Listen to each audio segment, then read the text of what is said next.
are live dito sa When in Halifax Facebook and YouTube channel. Today is very interesting because we will discuss about family sponsorship because we have a lot of questions. If you are planning to come here in Canada, there's a lot of questions. Pwede ko ba dalhin nanay ko? Pwede ko ba dalhin tatay ko? Pwede ko ba dalhin asawa ko, anak ko? So these are the questions that we're going to answer. So before we start our live Q&A live streaming with Miss Amelia Ajok of Ajok International, I would like to encourage everyone to join our live stream Q&A. So anong gagawin nyo if you have questions? If you have question, clarification, or you just want to ask something, especially about the family sponsorship, feel free to comment it in our Facebook page or on the YouTube channel. And wag na natin patagalin, let's call Miss Amelia Ajok of Ajok International. Ma'am, pasok! Ayan! Kumusta? Ayan! Napaka-aga natin. Well, maraming mga nag-message sa akin na manunood sila because tawag nito, gusto nilang malaman, Mel, kung pwede ba nilang dalhin ang kanilang asawa, ang kanilang anak, ang kanilang nanay, ang kanilang tatay, uncle, at tito. So these are the common question that we receive, and this one is a very interesting topic. Mel, kumusta? Okay naman, and I'm also very interested about this topic as well. So, umpisahan na kaya natin kagad? Yes! Yan! Umpisahan na natin. Sige, Mel. Mag-share lang tayo. Yeah. I strongly recommend na kung meron kayong tanong as early as now, i-type nyo na kagad para at least along the way, masagot na natin kung ano yung mga kakailanganin. So, family sponsorship, usually sino ba talaga ang dapat mong sponsoran? In Canada, ang dependent na tinatawag is spouse or common law. Common law means yung mga live-in partner, mga anak. Magulang, lolo't lola, pwede, pero meron siyang ibang eligibility tinatawag. In some cases, pwede ka rin mag-sponsor ng relatives, pero depende yan sa sitwasyon mo. So, adopted child, pwede mo rin sponsoran. So, in some cases, pwede mga kapatid, pero depende yan kung ano ang sitwasyon. Kasi iba-iba tayo ng sitwasyon bawat aplikante. Yes.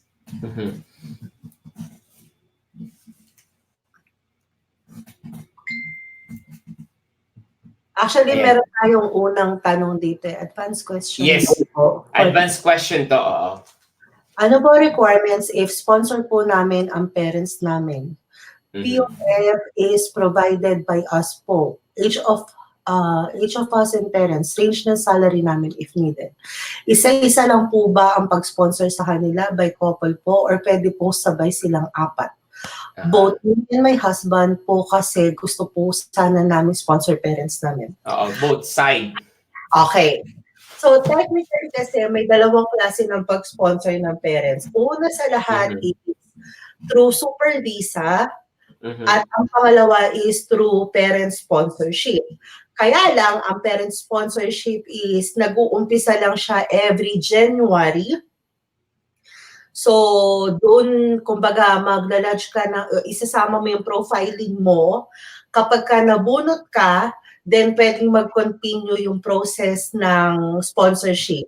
Pero technically, yes, ang proof of funds na hindi mo kailangan maglabas kung magkano ang pera mo sa bangko, pero ang kakailanganin mo is notice of assessment. So, kung yung notice of assessment is through CRA. So, yung, di ba, every year nagfa-file tayo ng tax. So, right after maipasa mo sa CRA yung tax filing mo, magbibigay ang gobyerno ng notice of assessment. Yung notice of assessment, tinitignan nila yung income capability mo kung kakayanin mong mag-sponsor ng parents. Ng parents. Mhm. Yeah, ang parent sponsorship, ang tinitignan nila is yung last 3 years. So, mag-go back ka ng 3 years. So, yun yung tinitignan nila. May mga cap yun kung magkano yung dapat mong sweldo. Mhm. So So, dito, Mel, sa ano, babalikan ko lang uli yung tanong. Ang sitwasyon na gusto ni Andrea is kukunin yung husband side, tapos yung sa wife naman, sa babae. Ang tanong doon, Mel, kung ipapasok nila sa super visa, sabay ba yung application or isa-isa lang muna? pwedeng sabay. Yung apat yun na tao. Yes. Pwedeng sabay. Tapos, Yes. yung super visa is every January. Actually, ang Once, super visa is part of tourist visa. So, aha. ang super visa is pinapayagan nila yung parents na magstay sa Canada for 2 years, pero extendable naman siya ng additional year. Mhm. Pero yung, I think yung tinatanong niya is regarding with permanent resident. Yung permanent resident. So, yung permanent resident is, ano yung draw na mention mo about every January? So, Ano yung for permanent residents yun ng mga parents? parents and grandparents, yes. And parents and grandparents. So, January yung draw. Kailangan mag-submit doon. January yung start noong kung kailan ka pwede magpasok. Lahat Okay. nag-open siya in about 10 minutes. Oh, okay. So, draw pa din. Parang raffle pa rin. Yes. Alright. Hindi siya pataasan, pero parang siyang raffle. Raffle talaga.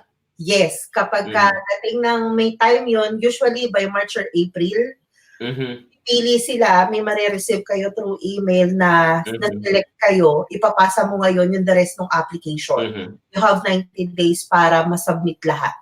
Ng lahat. Okay. So yun Andrea, I hope Miss Amela able to answer your question. And ako, Mel, marami akong nalistang question because sa ating group, sa ating forum, sa Pinoy Canada Immigration Forum, maraming mga nagtatanong. So finilter out ko na at yung question ko is more on situation para mas madali maintindihan ng ating mga viewers. So, question, Mel.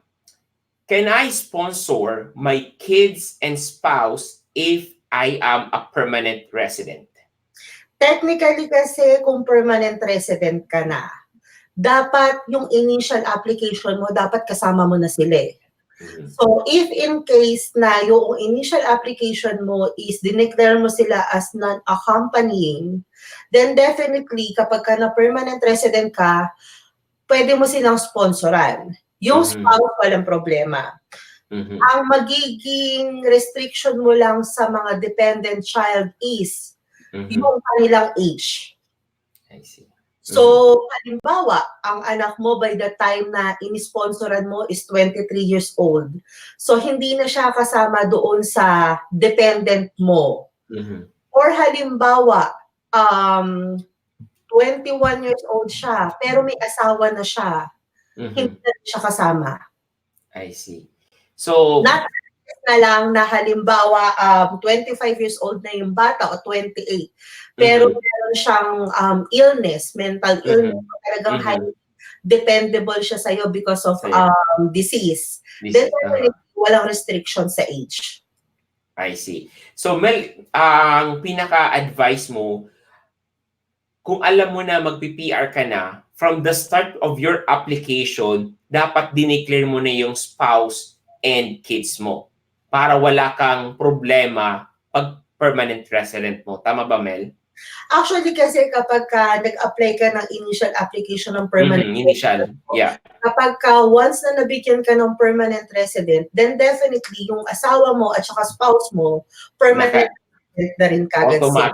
Automatic na siya. Automatic. Okay. So, the moment lang na maiiwan sila is kapag dineclare mo silang non-accompanying. Non-accompanying nga. Kasi may mga nagtatanong, Mel, sabing, alam din natin na pag nag-permanent resident sila is permanent na. Kaya meron katanong, pwede po ba para bumaba yung proof of funds ko? Pwede bang hindi ko i-declare muna yung aking asawa at anak? So, yun yung mga common question na nababasa mo naman yata sa forum natin, di ba? Ano may sagot mo doon, Mel? Kasi I think itong tanong na to, doon yung magli-lead sa question natin ngayon.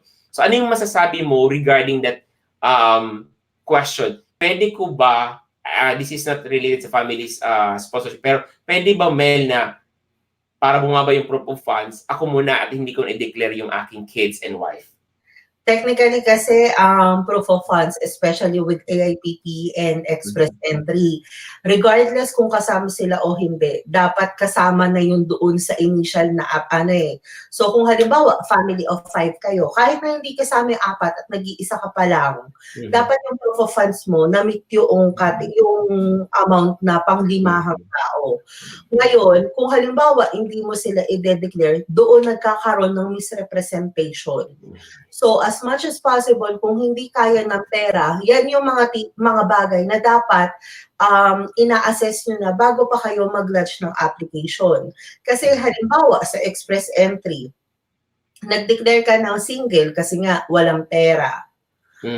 Kapag dumating yung invitation, naisip mo, hindi, isasama ko na lang, magagawa naman ng pera. Dapat i-withdraw mo yung application mo ng express entry at palitan mo yung status mo kasi definitely magbabago ang scoring mo. So anything na halimbawa, pinapasa mo sa express entry, you're subject na kasi para doon sa initial profiling ng gobyerno eh.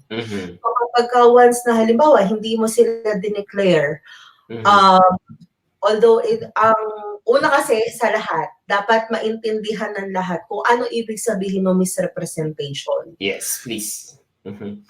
It's a very serious na kaso sa gobyerno na hindi mo sinabi ang totoo. So, halimbawa,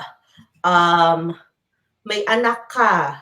Usually nakikita ko to kapag may tawag doon, pagka-complicated na yung sitwasyon, halimbawa, naghiwalay na silang mag-asawa.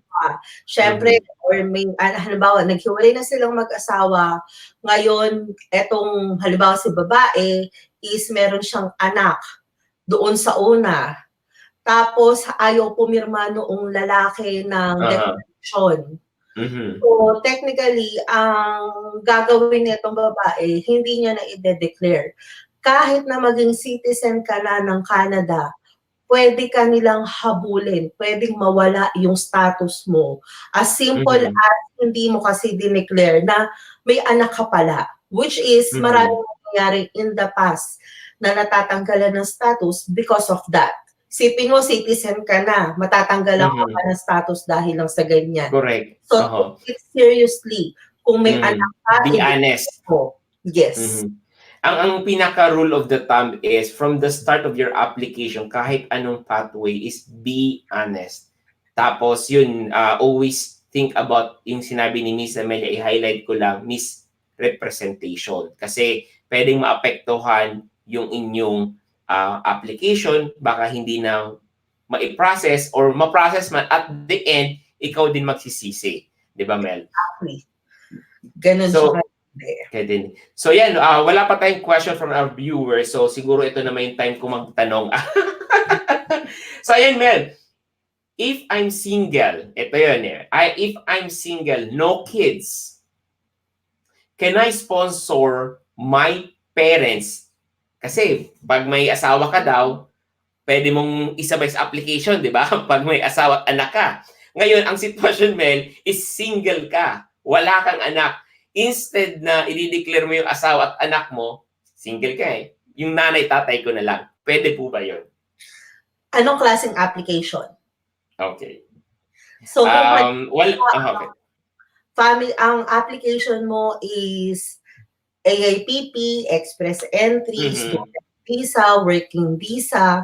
Ngayon, yung initial application mo, sila yung isasama mong dependent. Ang sagot is hindi. So, kung halimbawa nasa legal age ka na, ang dependent mo lang is, wala kang dependent, sarili mo lang. Pero once na makapasok ka ng Canada at na-meet mo yung income eligibility, then dun yung time na pwede mong isponsoran yung parents mo. Si Mhm. parents mo halimbawa, may mga kapatid ka pa na below 22 years old, Mhm. mabibitbit kasi yun ng mga magulang mo. Mhm. So, it's a part of family reunification din kasi hindi lang siya nagtatapos doon sa parents. Pero ang ano nun is kung yung mga kapatid mo ba is below 22 years old. Kung Mhm. over 22 years old na sila, then definitely kailangan na nilang mag-apply on their own.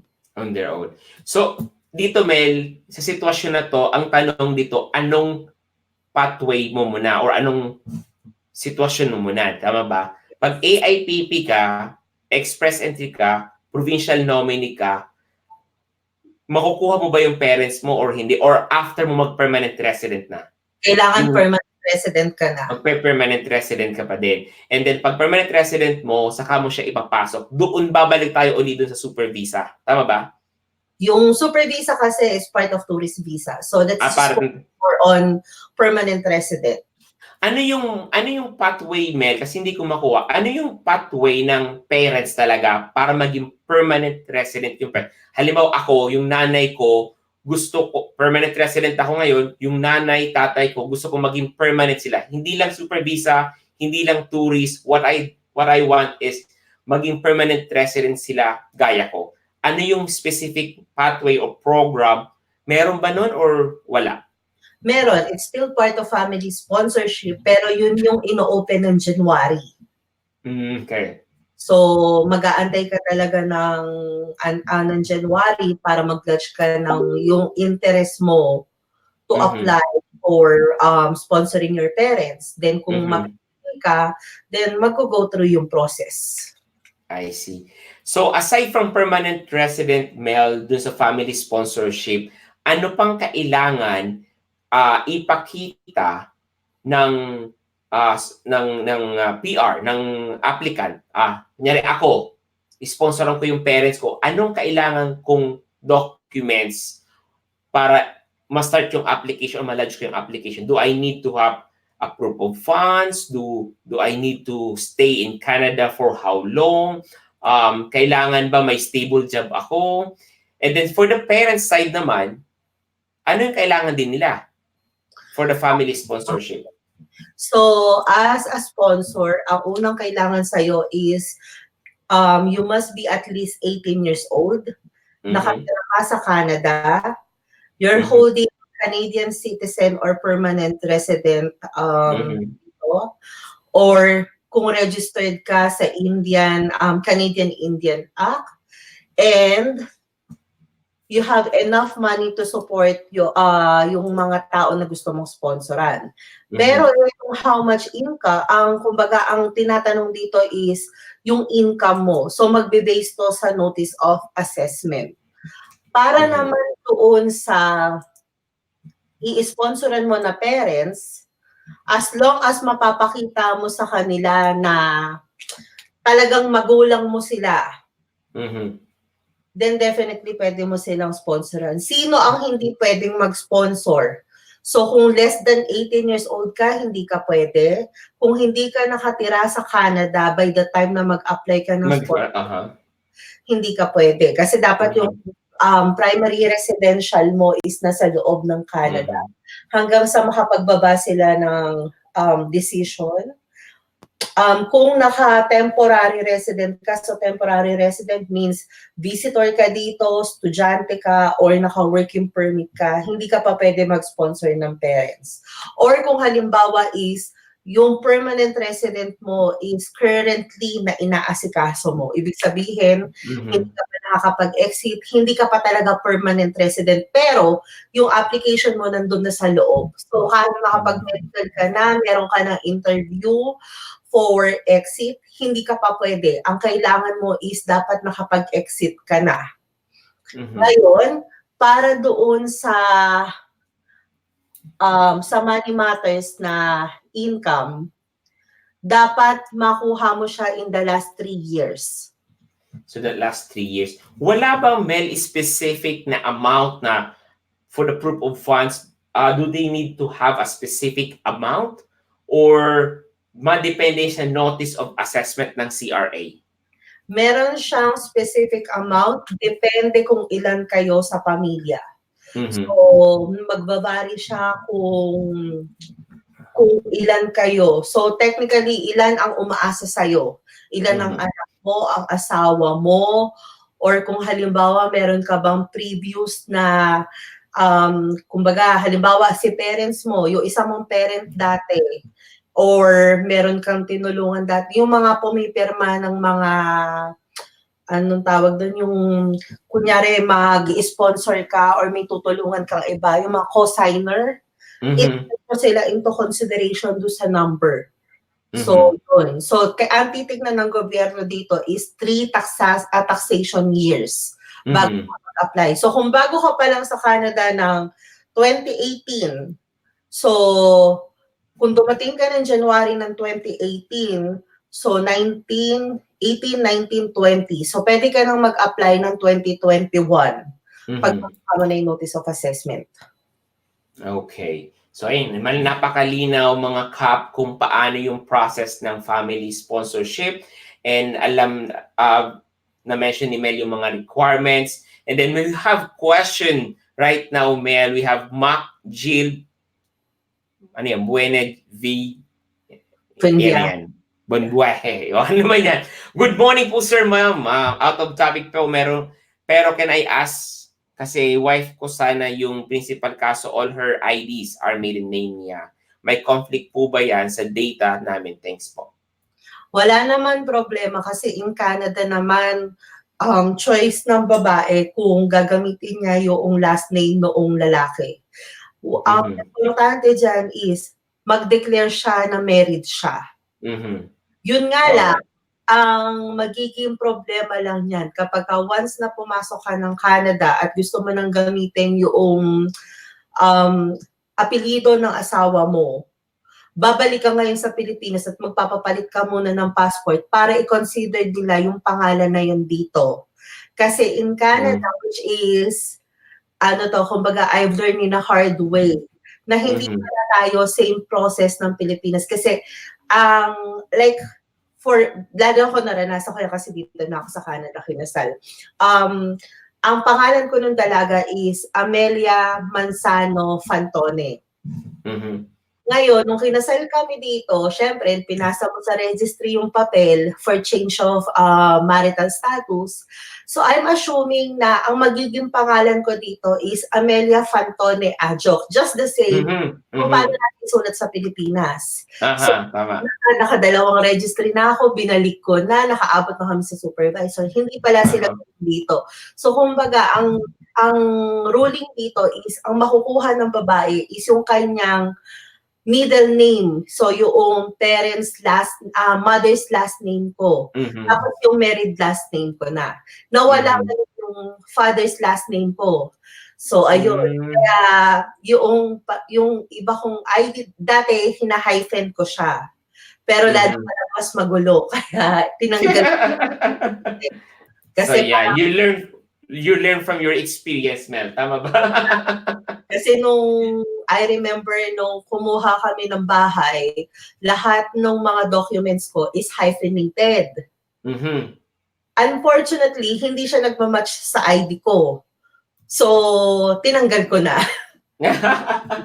para So hindi yon. mahulog. So, kung halimbawa, meron pa naman kayong panahon, then Mhm. definitely, kung advisable na magpalit na siya ng pangalan. Pero kung Mhm. too late na ngayon or kaya nasa ibang bansa din siya at medyo mahirap din naman na Kung umano, nag-process. tapos naka-working permit naman kayo, for example, at Mhm. mahaba pa yung panahon, then Mhm. definitely, pwede rin naman siya asikasuhin dito. Yes. So yon. Another question is shout out to Maria Del Udan. They're currently watching in our forum, Mel.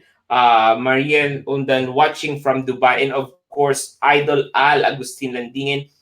He's asking Mel, pwede ba mag-sponsor ng kapatid? Ano ang mga considerations?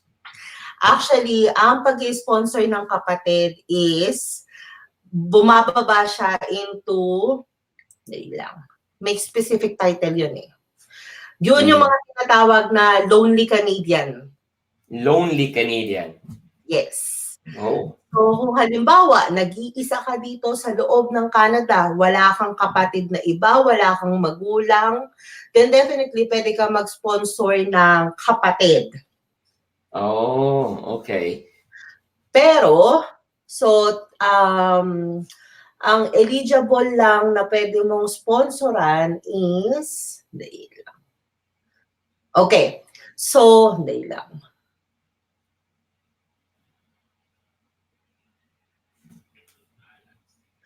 So, at saka dapat wala kang asawa, wala kang anak. So, pag sinabi mong lonely Canadian, Talagang walang asawa, walang anak, walang magulang dito sa Canada, permanent resident ka for sure, citizen ka, pwede kang kumuha ng iyong kapatid. The Yes. question now is, ilang taon yung kapatid mo? May limit ba yon? Yun, wala. So kung halimbawa pamilyado yung kapatid mo, then definitely pwede mong kunin ng buo. Pero, baka kasi maguluhan sila. Merong isang provincial nominee program ng Manitoba Manitoba. na pwede kang mag-sponsor ng kahit nga kaibigan eh. Kaibigan, yes, narinig ko din yan. Technically, yes. Pero noong pinayagan sila ng gobyerno noon, that was way back kung hindi ako nagkakamali, around 2012. Na Okay. kaibigan mo lang, pwede kang tulungan makarating dito.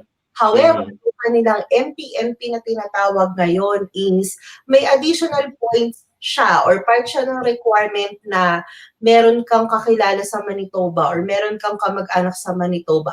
Pero yung application hindi iikot doon. Dapat na-meet mo pa rin yung eligibility ng MP. Kasi previously, basta may kamag-anak ka at inisponsoran ka, pwede. Ngayon, nagbago rin sila ng requirements. So, yun. Babalikan ko lang yung wait lang. Yung sa income. Kung halimbawa, hindi halimbawa, ang ini-sponsoran mo is parents, at hindi mo na-meet yung income requirement, ang tanging pwede lang mag-co-sign sa'yo is yung asawa mo. Okay. Kasi may some cases na pwedeng mag-co-sign, halimbawa si kapatid o ano.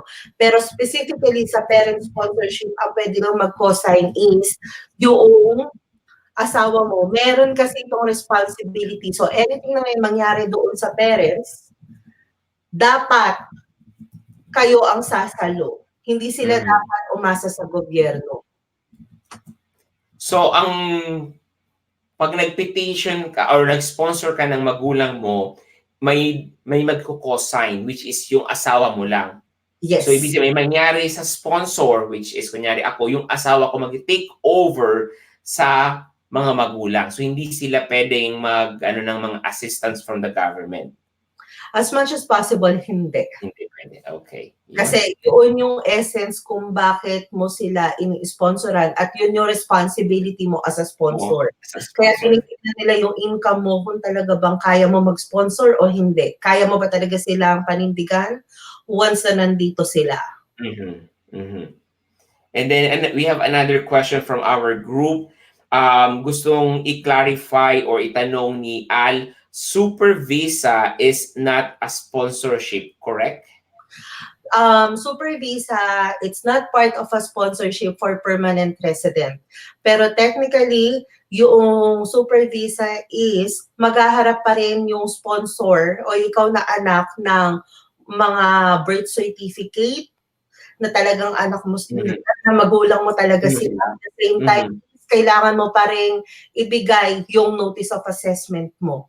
Ang difference lang nung dalawa is, ang tourist visa ang Super Visa is still part of tourist visa. So technically, hindi pa rin nila pwedeng i-avail yung mga services ng gobyerno compare sa permanent resident na kapag once na PR sila, pwede silang magtrabaho, pwede silang makakuha ng mga healthcare, kasama na sila doon. Kung ang parents mo is nakapag-stay ng 10 years dito, or nakapag-work pa ng 10 years, then definitely meron silang nakukuha pang additional financial support. Which is yung Super Visa is tourist pa rin yun. So that's still part of temporary resident visa.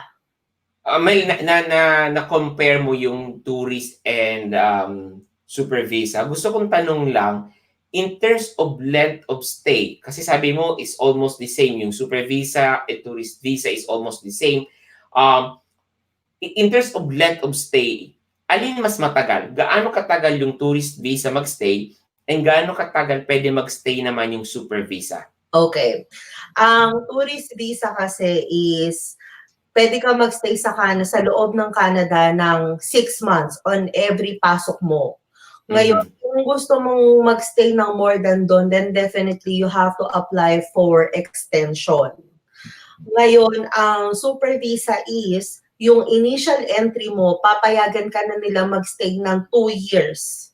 Straight. Automatic, straight yun. And Okay. part of the requirement pala ng super visa is insurance. Insurance. Kailangan bumili ka ng insurance na ang minimum amount is 100,000 yung kanyang coverage. Coverage, okay. So, yung stay ng tourist visa is 6 months and pwede siya mag-extend, depende yung kung uaprubahan. Ilang beses pwede mag-extend under tourist Actually, visa? pwedeng hanggat ina-aprobahan siya ng Hanggang gobyerno. naaprubahan, okay. Yes. So, sa tourist visa is 6 months. Sa sports, super visa is you can stay here 2 years straight, depende kung uwi-uwi ka, pero 2 years ka pwede allowed magstay. And you're required to have a insurance na ang coverage is 100,000. My question is, kung 6 months tourist visa lang, mag-parents yan or kapatid, do they need an insurance for 6 months stay? Recommended. Highly Recommended. recommended na Mhm. kahit actually hindi ka lang tourist. Mhm. Mhm. Even working, especially kung halimbawa nasa Toronto ka or estudyante Mhm. ka sa Toronto, since ang kanilang healthcare system is merong requirement bago ka makakuha Mhm. ng healthcare. Pero definitely, kapag ka nakatourist ka, as much as possible, get insurance. Kasi pagpasok mo ng Canada, kung ano ang mangyari sa'yo, madapa ka dyan, Sa hindi ka snow? covered.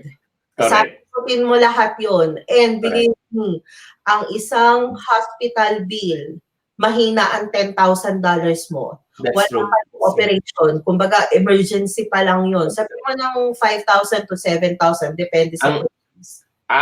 ang rinig ko sa ambulance, 911 pa lang, pasok na ang $300 to $500 eh. Yes, So, 911, wala wala pa pong hospitalization, wala pang hospitalization wala na. pa. Kaya So, makikita pasok. mo, especially yung mga, although very sad na makita mo sa Facebook ngayon na pumasok ng Canada, at tapos biglang nagkaroon ng problema health-wise, tapos Mhm. namatay, Mhm. yung burden na yun na maiiwasan mo naman na dapat in the first place kung meron lang sana silang insurance kahit papaano na take Correct. na naibsan sana yung burden na yun. Right. Mhm. Yes. Mhm. So as So, much yun, as possible, i-part yun ng inyong itinerary or i-part nyo yun as important budget. matter. Yes. Yes. Hindi So naman yun, sa mga pupunta dito sa Canada, mag-student ka, as mentioned ni Mel, student, super visa, or tourist visa, it's highly recommended to have an insurance. Sa super visa, required kasi 2 years ka magstay.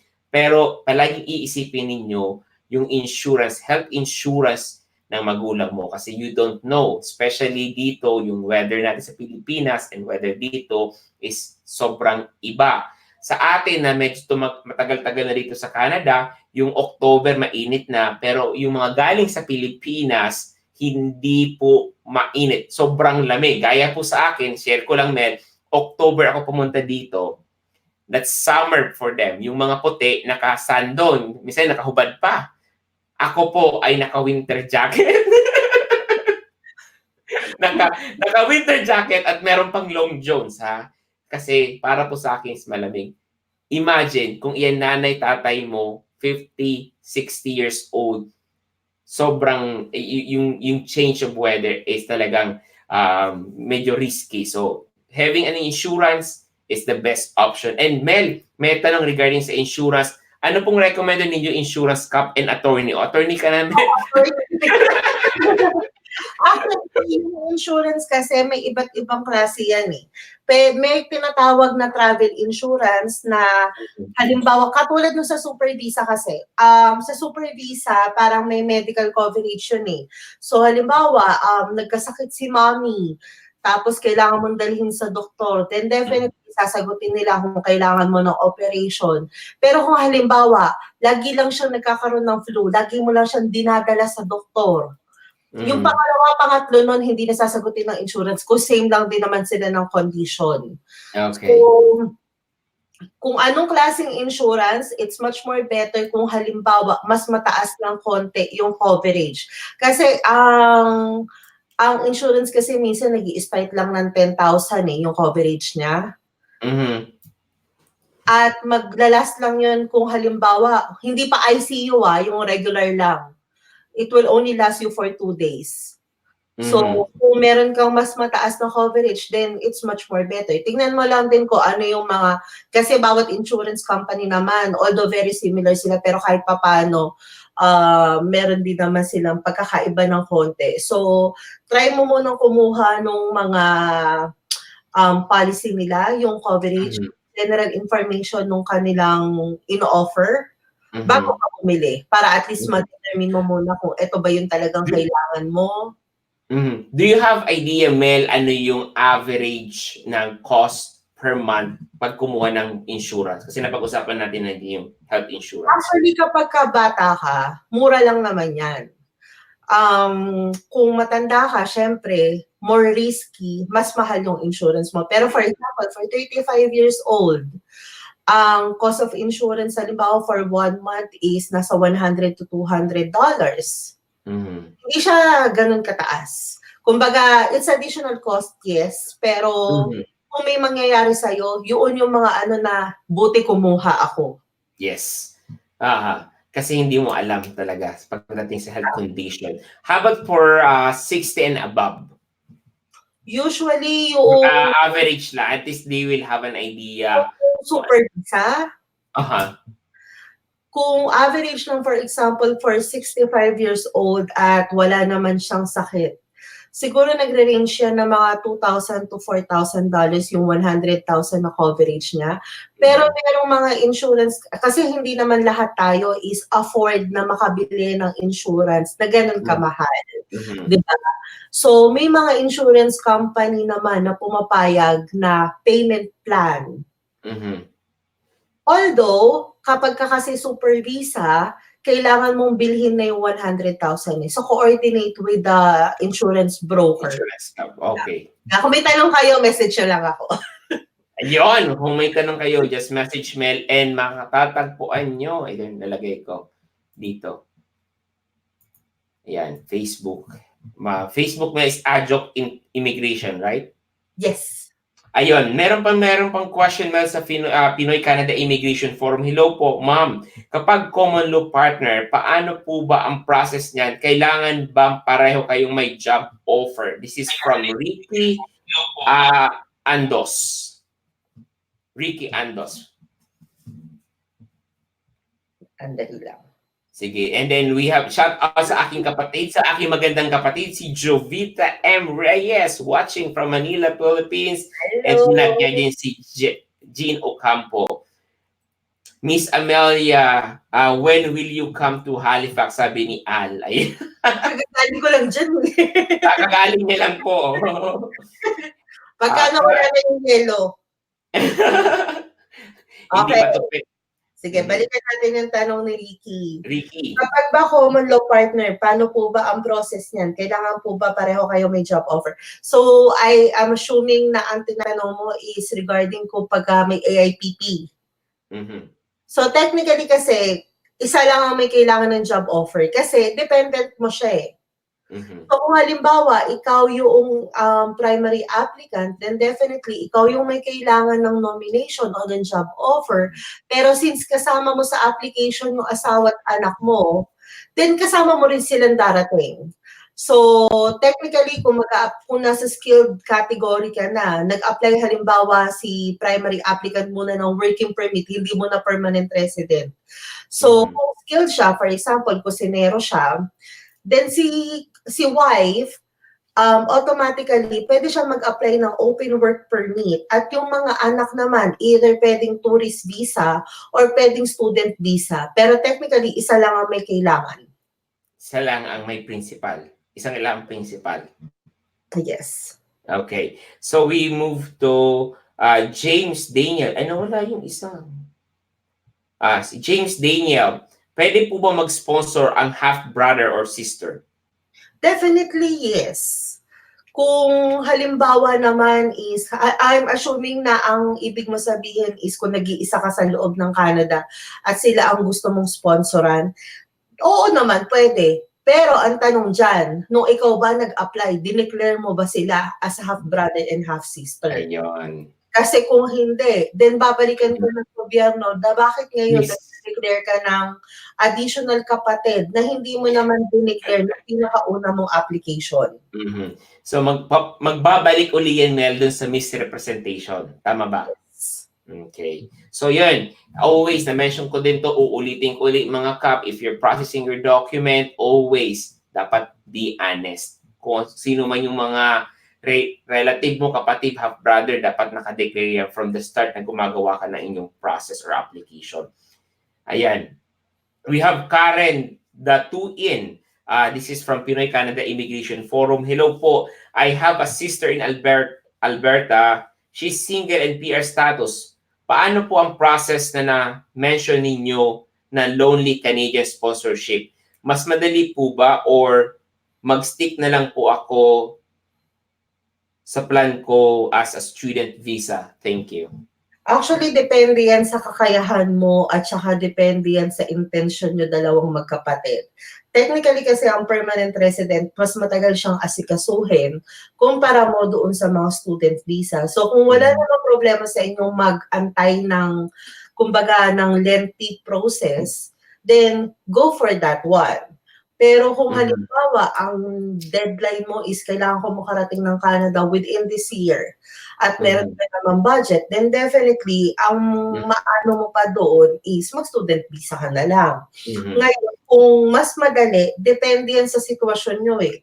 Kasi, halimbawa, ang sinasabi ko kasi depende is, kung halimbawa, nag-iisa nga siya, single nga siya, wala kayong ibang kamag-anak dito sa loob ng Canada, then definitely, pwede naman siya mag-sponsor. Pero kung halimbawa, may boyfriend siya at in the future, pakakasalan niya rin, na hindi pa lumalabas yung permanent resident niya or permanent resident mo, then definitely, magkakaroon siya ng kahit papano is, pwede siyang mag-backfill dun sa application niyo.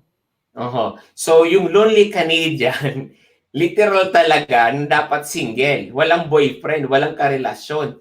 Wala ka dapat kita, talagang nag-iisa. So, wala silang makikita. Actually, kung titignan yung Canadian, it's something, although mas mahigpit ang ruling nung more than. Yung, kung naririnig nyo yung more than, ang is, dapat wala kang kamag-anak, wala kang kaibigan sa buong parte ng Canada. So, similar na gano'n na talagang yung kapatid mo ba, tawag doon, talagang nag-iisa lang talaga siya sa loob ng Canada. Definitely kung gano'n ang sagot doon, yes. Yes, ayun. So Mel, meron tayong question actually nakal ko lang to sa mga messages natin. This is a situation daw, Mel. If you have a less than 18 years old, ang sitwasyon is nakapunta siya sa Canada, dinala siya ng nanay niya, nandito na siya sa Canada, 18 years old na siya, pero hiwalay sila from the start ng kanyang magulang. Yung tatay niya sa Pilipinas, yung nanay niya sa Canada, kinuha siya ng nanay niya, Canadian citizen na siya. Ngayon, 18 years old, pwede niya bang kunin yung tatay niya? Kung halimbawa, na-meet nung bata yung 3 years na taxable years at okay naman yung kanyang income, bakit hindi? Karapatan niya yun. Yeah. Karapatan niya na yun. Hindi kahit mayroong yung nanay-tatay. Kasi 18 na, di ba? Siya magde-decide para sa sarili niya. Kumbaga Kasi, kasi ang tanging requirement kasi ng parent sponsorship is dapat 18 years old ka, talagang magulang mo yung ini-sponsoran mo or lola't lolo mo. So mhm, regardless kung halimbawa is inisponsoran ka ng nanay mo noon, hindi na yan oo, kasama. Pero okey. magkakaroon yan ng, kumbaga, hindi yan applicable kapag ka sa mag-asawa ha. Mhm, So, okay, clear ka na doon sa mag-ama. mhm, aha, So, halimbawa sa mag-asawa, pumunta aha, ako ng Canada, in-sponsoran ako ng asawa ko. mhm, Pagdating ko ng Canada, naghiwalay kaming dalawang mhm, mag-asawa. Meron mhm, akong gustong kuhain na panibagong asawa ngayon since aha, divorce naman 'di ba? ako at Aha, Pilipinas. mhm, Pupuwede ba yun? Meron yoong, kumbaga merong obligasyon yoong nag-sponsor sa'yo at saka ikaw na sponsoran bago kayo makaalis dun sa kontrata na yon at pwede kayong makapag-sponsor ulit ng bago nyong spouse. So mhm, kung halimbawa, yung asawa ko ang nag-sponsor sa'kin, 3 taon bago siya nung mula, so halimbawa na permanent resident ako ng 2020. So by 2023, naghiwalay kami, meron siyang gustong kuhain, then definitely pwede niyang sponsoran yon. okey. Ngayon, ako na inisponsoran, mag-aantay ako ng 5 taon Mhm, bago ako pwedeng makapag-sponsor ng iba. mhm. So, ano lang, patience lang.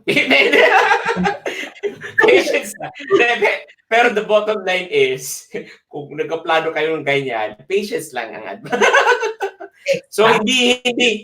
hindi mo, ah, sitwasyon is may asawa ka, kinuha ka dito, naghiwalay kayo, nag-asawa ka ng bago, kailangan mo maghintay ng almost 3 years plus, mga 8 years, Well, actually, 3 years kung ikaw 5 years. yung sponsor. Pero kung ikaw yung inisponsoran, Ini-sponsoran, 5 years. Okay, mas o 5 matagal years. doon sa inisponsoran mo.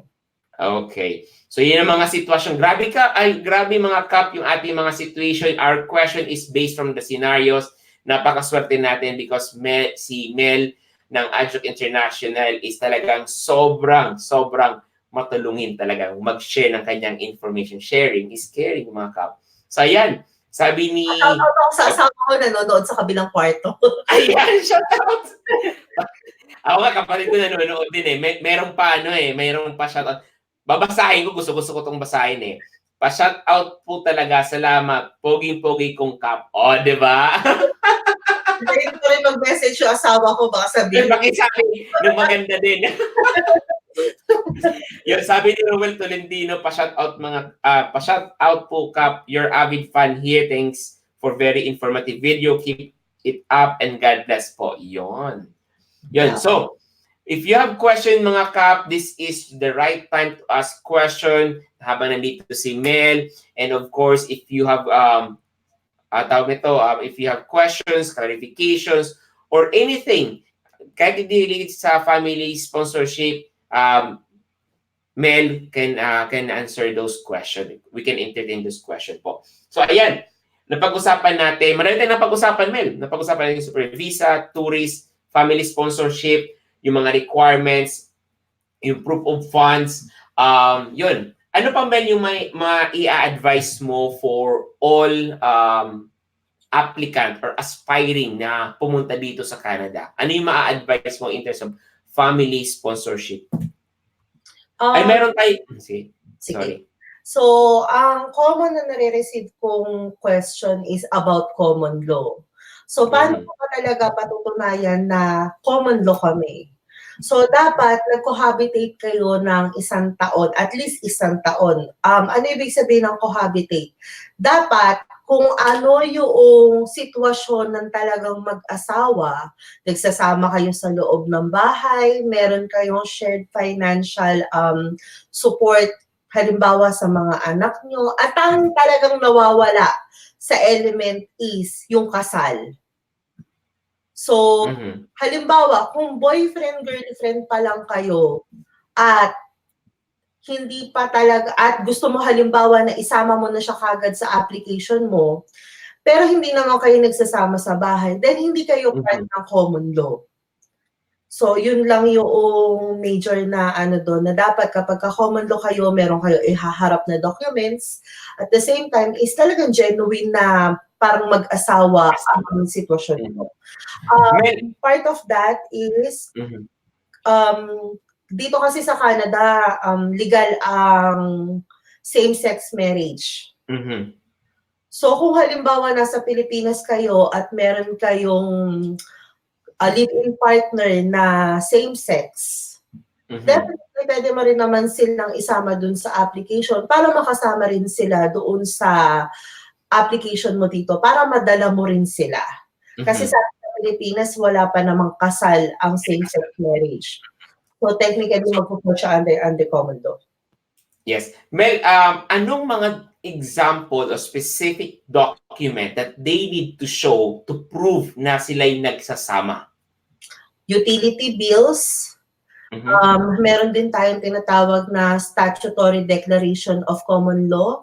So technically, ano yun, it's a document na ipapanotarize lang naman nila na nag-cohabitate sila from start of this date up to this date, halimbawa. Tapos ano doon kung ano yung mga shared responsibilities nila. So utilities, insurance, kung halimbawa ang beneficiary mo is yung other spouse mo, kung meron kayong anak, din yung birth certificate ng anak nyo na parehas kayong naka-indicate. mhm, Magiging complicated lang yan kung halimbawa, yung ka-common law mo is merong halimbawa spouse na mhm, legally married sila sa Pilipinas. Tapos, halimbawa, nasa Pilipinas din kayo, tapos gusto mo siyang bitbitin dito as a common law, then mhm. definitely nagfo-fall na siya into complicated cases. So, depende na kung ano ang dapat niyong gawin. Kasi, technically, kapag ganun ang sitwasyon, since nasa Pilipinas pa kayo, or nasa Pilipinas pa yung other party, hahanapan na kayo ng annulment documents. Ng documents. So ayan, dito, yun nga, sa common law, kailangan mo ng mga documents. Na-mention mo, Mel, yung utility bills. Gusto ko lang malinaw yung sa utility bills. Paano nila mapoprove na common law sila through the utilities? Do they need to have the same name do sa utility bills or sa contract, dapat ba yung pangalan ng isa nakalagay din doon? Well, actually, mas mabilis yung utility bill na kung naka-indicate yung dalawang pangalan, yun Mm, lang yung kailangan. So, kung mm, halimbawa, magpapasa kayo ngayon, October 2019 ng common law, then definitely mag-backtrack ka ng 1 year ago nung utility bill mo, then definitely may magpapakita ka ng proof na talagang nagsama na kayo from that day on. So Diba? yung mga apartment rental, dapat kung talaga nagsama Mortgage, kayo, mortgage, dapat nakasama yung pangalan ninyong dalawa. This is one way to prove na kayo ay common law. or So kaya utility umutang bills, kayo ng sasakyan. dapat yung pangalan na malinaw, yung pangalan na nakasulat doon. Diba? Okay. Exactly. Ayun. So nasagot natin yun. Ay, Mel, matanong ko lang din with regards sa family sponsorship. Kasi yung more than na mention natin, na sabi mo, yung more than is another province ba yun? Or Morden is part of Manitoba. Manitoba na hindi pwede mag-apply ka, dapat wala kang relative all throughout Canada. Yes, wala kang kaibigan, wala kang Kaibigan. kakilala. Tapos yung isang Manitoba naman, na mention mo lang is pwedeng mag-petition or additional points kung may family and friends ka. Sa Manitoba yun, no? Open pa ba yun, Mel? Yes. Until now. Yung Manitoba yung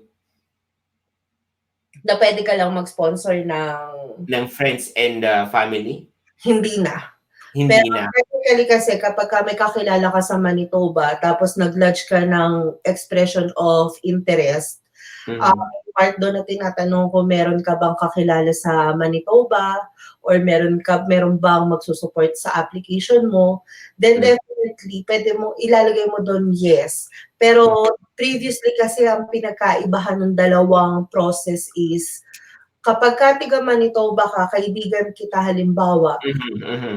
yung pag-support ko pa lang sa'yo is enough para makarating ka ng Canada. Oo, yun, mhm. Open pa ba Ngayon yun? ha? Open pa ba yun? Hindi na. Kung hindi Oh, ako nagkakamali, it was closed 2012. mhm. Sayang 'no? Um, ang difference nun sa program ngayon ng Manitoba is dapat na-meet mo pa rin yung requirement. So kung Mhm. since may kamag-anak ka dun, it's additional points. Points na lang. Yes. Mhm, Hindi na doon nagbe-base na, oh, may kamag-anak ako, kailangan ko ma-permanent mhm. resident. Kasi dati talagang hindi nila tinitignan kung ano yung background ng tao. Basta may kaibigan, may family ka doon, automatic na. Pero sarado na pala. Sayang mga Kap 'no, maganda sana yun 'no? Punta tayo sa Manitoba. Marami pa rin Ayun, namang program na kung tutuusin is madali-dali pa naman kahit papaano. Meron mhm, pa naman silang isang option na kung halimbawa mhm, ito yung nagfo-fall through doon sa mga applicant na interesadong pumunta dito na wala talaga silang kakilala. As in literal, walang kakilala, walang kamag-anak. Tapos pasok naman sila doon sa yung position na trabaho nila is pasok mhm. naman doon sa listahan. Then try to consider yung warden. More than. Mhm. Yes. Meron din bagong program ngayon, yung rural immigration. Ay, Yes. pilot immigration yata yun, Mel. Yeah. Sa ano yun, on Actually, may 7 listahan sila provinces. ng mga city kung saan ka dapat napupunta. Yes. So, actually, yung nakita ko sa Toronto, hindi pa naman siya ganun ka talagang isolated eh. So, Aha. yun, dapat lang doon ka pumunta, doon ka rin makakuha ng job offer, Ng then job pwede offer. ka rin apply ka agad ng diretsong permanent resident under yung program na yun. Mhm. Pero, yung program na yun is pilot program as well. So, kung meron na kayong opportunity na mag-apply ngayon at na-meet nyo naman na yung requirements, huwag na kayo mag-antay. Apply na Mhm. Kasi you don't know kung magko-close or hindi. So yun, gawan natin yung pilot program. oo, 'pag pilot program talagang parang from the fort itself, pilot. So parang pinag-aaralan lang talaga 'no, hindi Yes. permanent talaga. So but anyway, gagawa tayo ng video about the rural, northern, program na yun. Meron tayong nalampasan na tanong kay Edward Tria.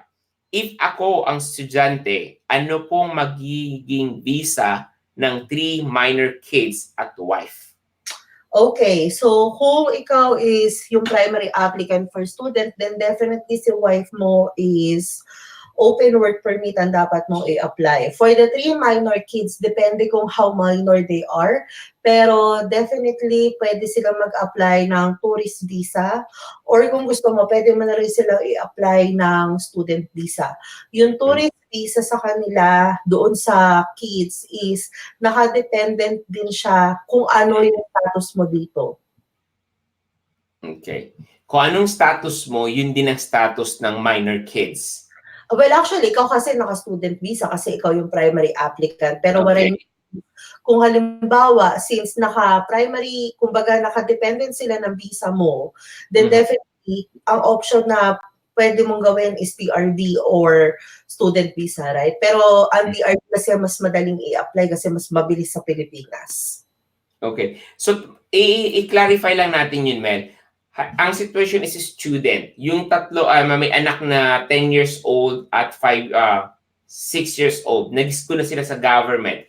Do they need to have a permit para makapasok sa government school or automatic na siyang makakapasok dahil nasa Canada na siya? So, yung Student. 10 years old, advisable is mag-student visa na rin siya. Okay. Pero yung sinabi mo na isang age yung 6 years old, 6 years old. then definitely pwede na yung TRV. So, ang una kasi tinitignan nila sa school, sa mga school board dito is yung status ng bata at saka status ng magulang. So, kung ano yung status ng magulang, automatic naman tinatanggap din naman nila sa eskwelahan. Okay. Gaano gaano siya kabilis mag-process ng student visa? Do they need to process before coming here or pag nandito na sila? It's actually an option for the parent. So, kumbaga, kung halimbawa may panahon pa naman, then advisable na student visa apply kung nasa labas pa. Pero kung halimbawa, konti na lang yung panahon mo, then definitely apply for TRD para pare-parehas na kayo makapasok sa Canada. Okay. Although kasi minsan nagkakaroon ng confusion between sa TRD ng mga bata eh. Always remind na magkaiba ang ruling ng immigration at saka ng school board. Minsan kasi nagkakaroon ng confusion doon sa dalawa. So, as long as halimbawa is yung parent is skilled worker or student, automatic, pwede mag-aral yung mga bata. Ang hindi lang pwede, although ang ano doon is may ano yan eh, may exemption to the rule na ang bata is kapag ka nasa preschool, regardless kung ano status ng magulang, kung halimbawa nasa lower skilled sila, pwede silang mag-aral nung preschool, kindergarten. Pero at some point, dapat mabago siya kung ano na dapat yung status ng magulang. Medyo may complication lang doon ng konti. Medyo magulo lang siya. Maano lang siya, no? Meron tanong dito, Mel, from Pinoy Canada Immigration Forum Watch Party. Sa mga nagwa-watch party ng ating live stream, maraming salamat. Please share this video if you find it very helpful, which is very helpful. Please share this video, make a watch party to your timeline para mas marami ang kapanood. And of course, share this to several groups. Sharing is caring, mga kap. So ayan, from my sister Jovi, may tanong po ako from friend Jeno Cap, wala daw kasing comment sa kanya. On the same sex or common law partner, if married sa ibang bansa, pero yung application manggagaling ang application. What is kasal sa ibang bansa na legal yung same-sex marriage pero sa Pilipinas manggagaling ang application? Pasok pa din ba sa common law program? Kasal sa ibang bansa, legal sila na. Yeah. So, technically kasi may kasal na eh. Kumbaga, meron na silang hawak na marriage certificate. So, they can apply for spousal visa. Okay. Sa sponsorship visa. Kasi ano na eh, wala nang tanong dun eh. Kasi kasal ka na eh. Yeah. Pero yung application mo, pinarases mo lang sa Pilipinas. But then, you have a valid document na kasal ka sa ibang bansa. Let's say you go to other country. Ayan. Mostly nakikita ko siya na mga ganong cases is yung mga Filipino na nagtatrabaho din as OFW sa ibang lugar. Most especially kapag nasa sila, Australia, US, kung saan legal yung mga same-sex marriage. I see. So, yun. Ayan. Another question. Confusing lang halimbawa is, halimbawa, kasi ang Muslim sa Pilipinas, pwede silang magpakasal ng ilang asawa, 'di ba? As long as pumapayag yung first wife. Definitely sa mga ganon cases, I highly recommend na makipag-usap kayo sa mga professional na immigration consultant. Kasi marami nang kailangan isipin at marami nang kailangan na i-consider. Correct. Yan. Meron po tayo tanong, Mel, kapag sponsorship po ng parents, ano po ang mga requirements? Mel, kuha lang ko Mel ng tubig. Medyo. Ayan. Ibigay ko sa iyo yung screen.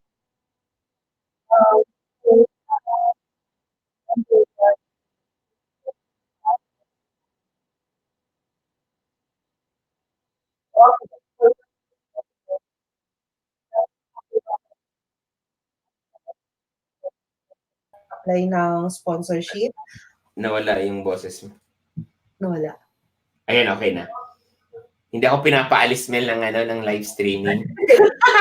So, nag-stay ako, nawala yung boses mo pag alis ko eh. So anyway, Andrea de la Cruz, meron siyang tanong, kapag sponsorship ng parents, ano po ang requirements? Thank you po. Number 1 is yung invitation to apply. Dapat nakakuha ka na nun. Pangalawa is notice of assessment. Ang pangatlo is yung birth certificate mo. So, yun yung major na kailangan. So, technically, ang dapat mong tignan dyan na is, dapat wala ka ring yung kapag ka mag-i-sponsor ka, hindi ka naka-bankruptcy, wala kang na-miss na alimony or yung child support. Kung may problema kang ganon, much better na mag-hire ka na ng consultant para makita yung in-depth ng application mo. Pero kung wala namang ganon, then definitely you can apply on your own. I see. Mel, meron akong tanong dito, Mel. Kasi syempre, pag pinag-usapan natin parents, sila yung may mga, yung edad nila is usually 50 and up. Ang question, Mel, is health condition. May mga health condition ba ang nakaka-apekto sa application at super visa to family sponsorship? Anong mga health condition yung nakaka-apekto sa super visa and family sponsorship for parents? Well, actually, hindi naman siya restricted lang doon sa dalawang category. Lahat naman ng application sa Canada, meron tinatawag na medical inadmissibility. So, wait lang. So, correct me if I'm wrong, Mel. Ang pagkakaintindi ko dito sa kasi pag-apply mo pala ng PRN student, may medical examination eh. In my own perspective and in my own perspective and understanding, yung Canada immigration, they want to make sure na wala kang dalang communicable diseases. And I think yung mga communicable diseases is one of the reason na pwedeng hindi ma-process yung papel mo. So correct me if I'm wrong on that part. True. At the yung communicable diseases, mga TB, di ba? Well, actually, ang TB ngayon, in some cases, pwedeng pumasok. Pwede na. Tinitingnan nila doon is, especially dito sa Canada, is Canada ang nagsusupport o gumagastos na ating health system. So, kung masyado ka nang gumagamit o masyado mo nang gagamitin yung benefits na yun, then definitely, pwede nila i-refuse yung application mo under ng medical inadmissibility. I see. So, yung mga sakit, Mel, na sa tingin ng Canada ay magastos. Tama ba? Yes. Okay. Halimbawa, kararating mo pa lang ng Canada, may cancer ka at kailangan mo ng chemo treatment, then definitely grounds yun para hindi ka nila ipasa. Pero kung halimbawa, nagkaroon ka ng TB, tapos na-treat ka naman na, then definitely, pwede nila i-consider yung application mo dahil by the time na nag-apply ka, treated ka naman na. I see. So yun, kasi yun yung mga common problem with Filipino kasi napakataas yung TB cases natin and we receive a lot of question. What if ito yung sitwasyon nila, maapektuhan ba yung kanilang application? It's either student, PR, express entry if they have tuberculosis or TB. And it's a good scenario, sinabi mo, Mel, na if it's treated, pwede ka nang maka-apply. Pero depende pa rin niya sa immigration officer na mag-approve sa'yo, no? Or kasi yan doon sa severity ng sakit mo eh. Okay. Kasi yan is tinitreat din naman nila yan kung magkano yung magagastos nila sa'yo. Yes. Ang tingin nila is masyado kang magastos. So, just to give an example. So, halimbawa, may nag-apply na 50-year-old men. Under siya ng Federal Skilled Worker Class. So, ibig sabihin is, halimbawa, kusinero siya, nagtatrabaho na siya dito sa Canada. Meron siyang multiple sclerosis. So, wala siyang gamot, pero meron na siyang problema sa kanyang vision, weak na rin siya, tsaka numbness. So, yung applicant is nagtitake ng medication for that para hindi na mag-worse yung kanyang health condition. At meron din din siyang regular appointment sa neurological doctor at Mhm. kailangan na rin ng laboratory and diagnostic test from time to time.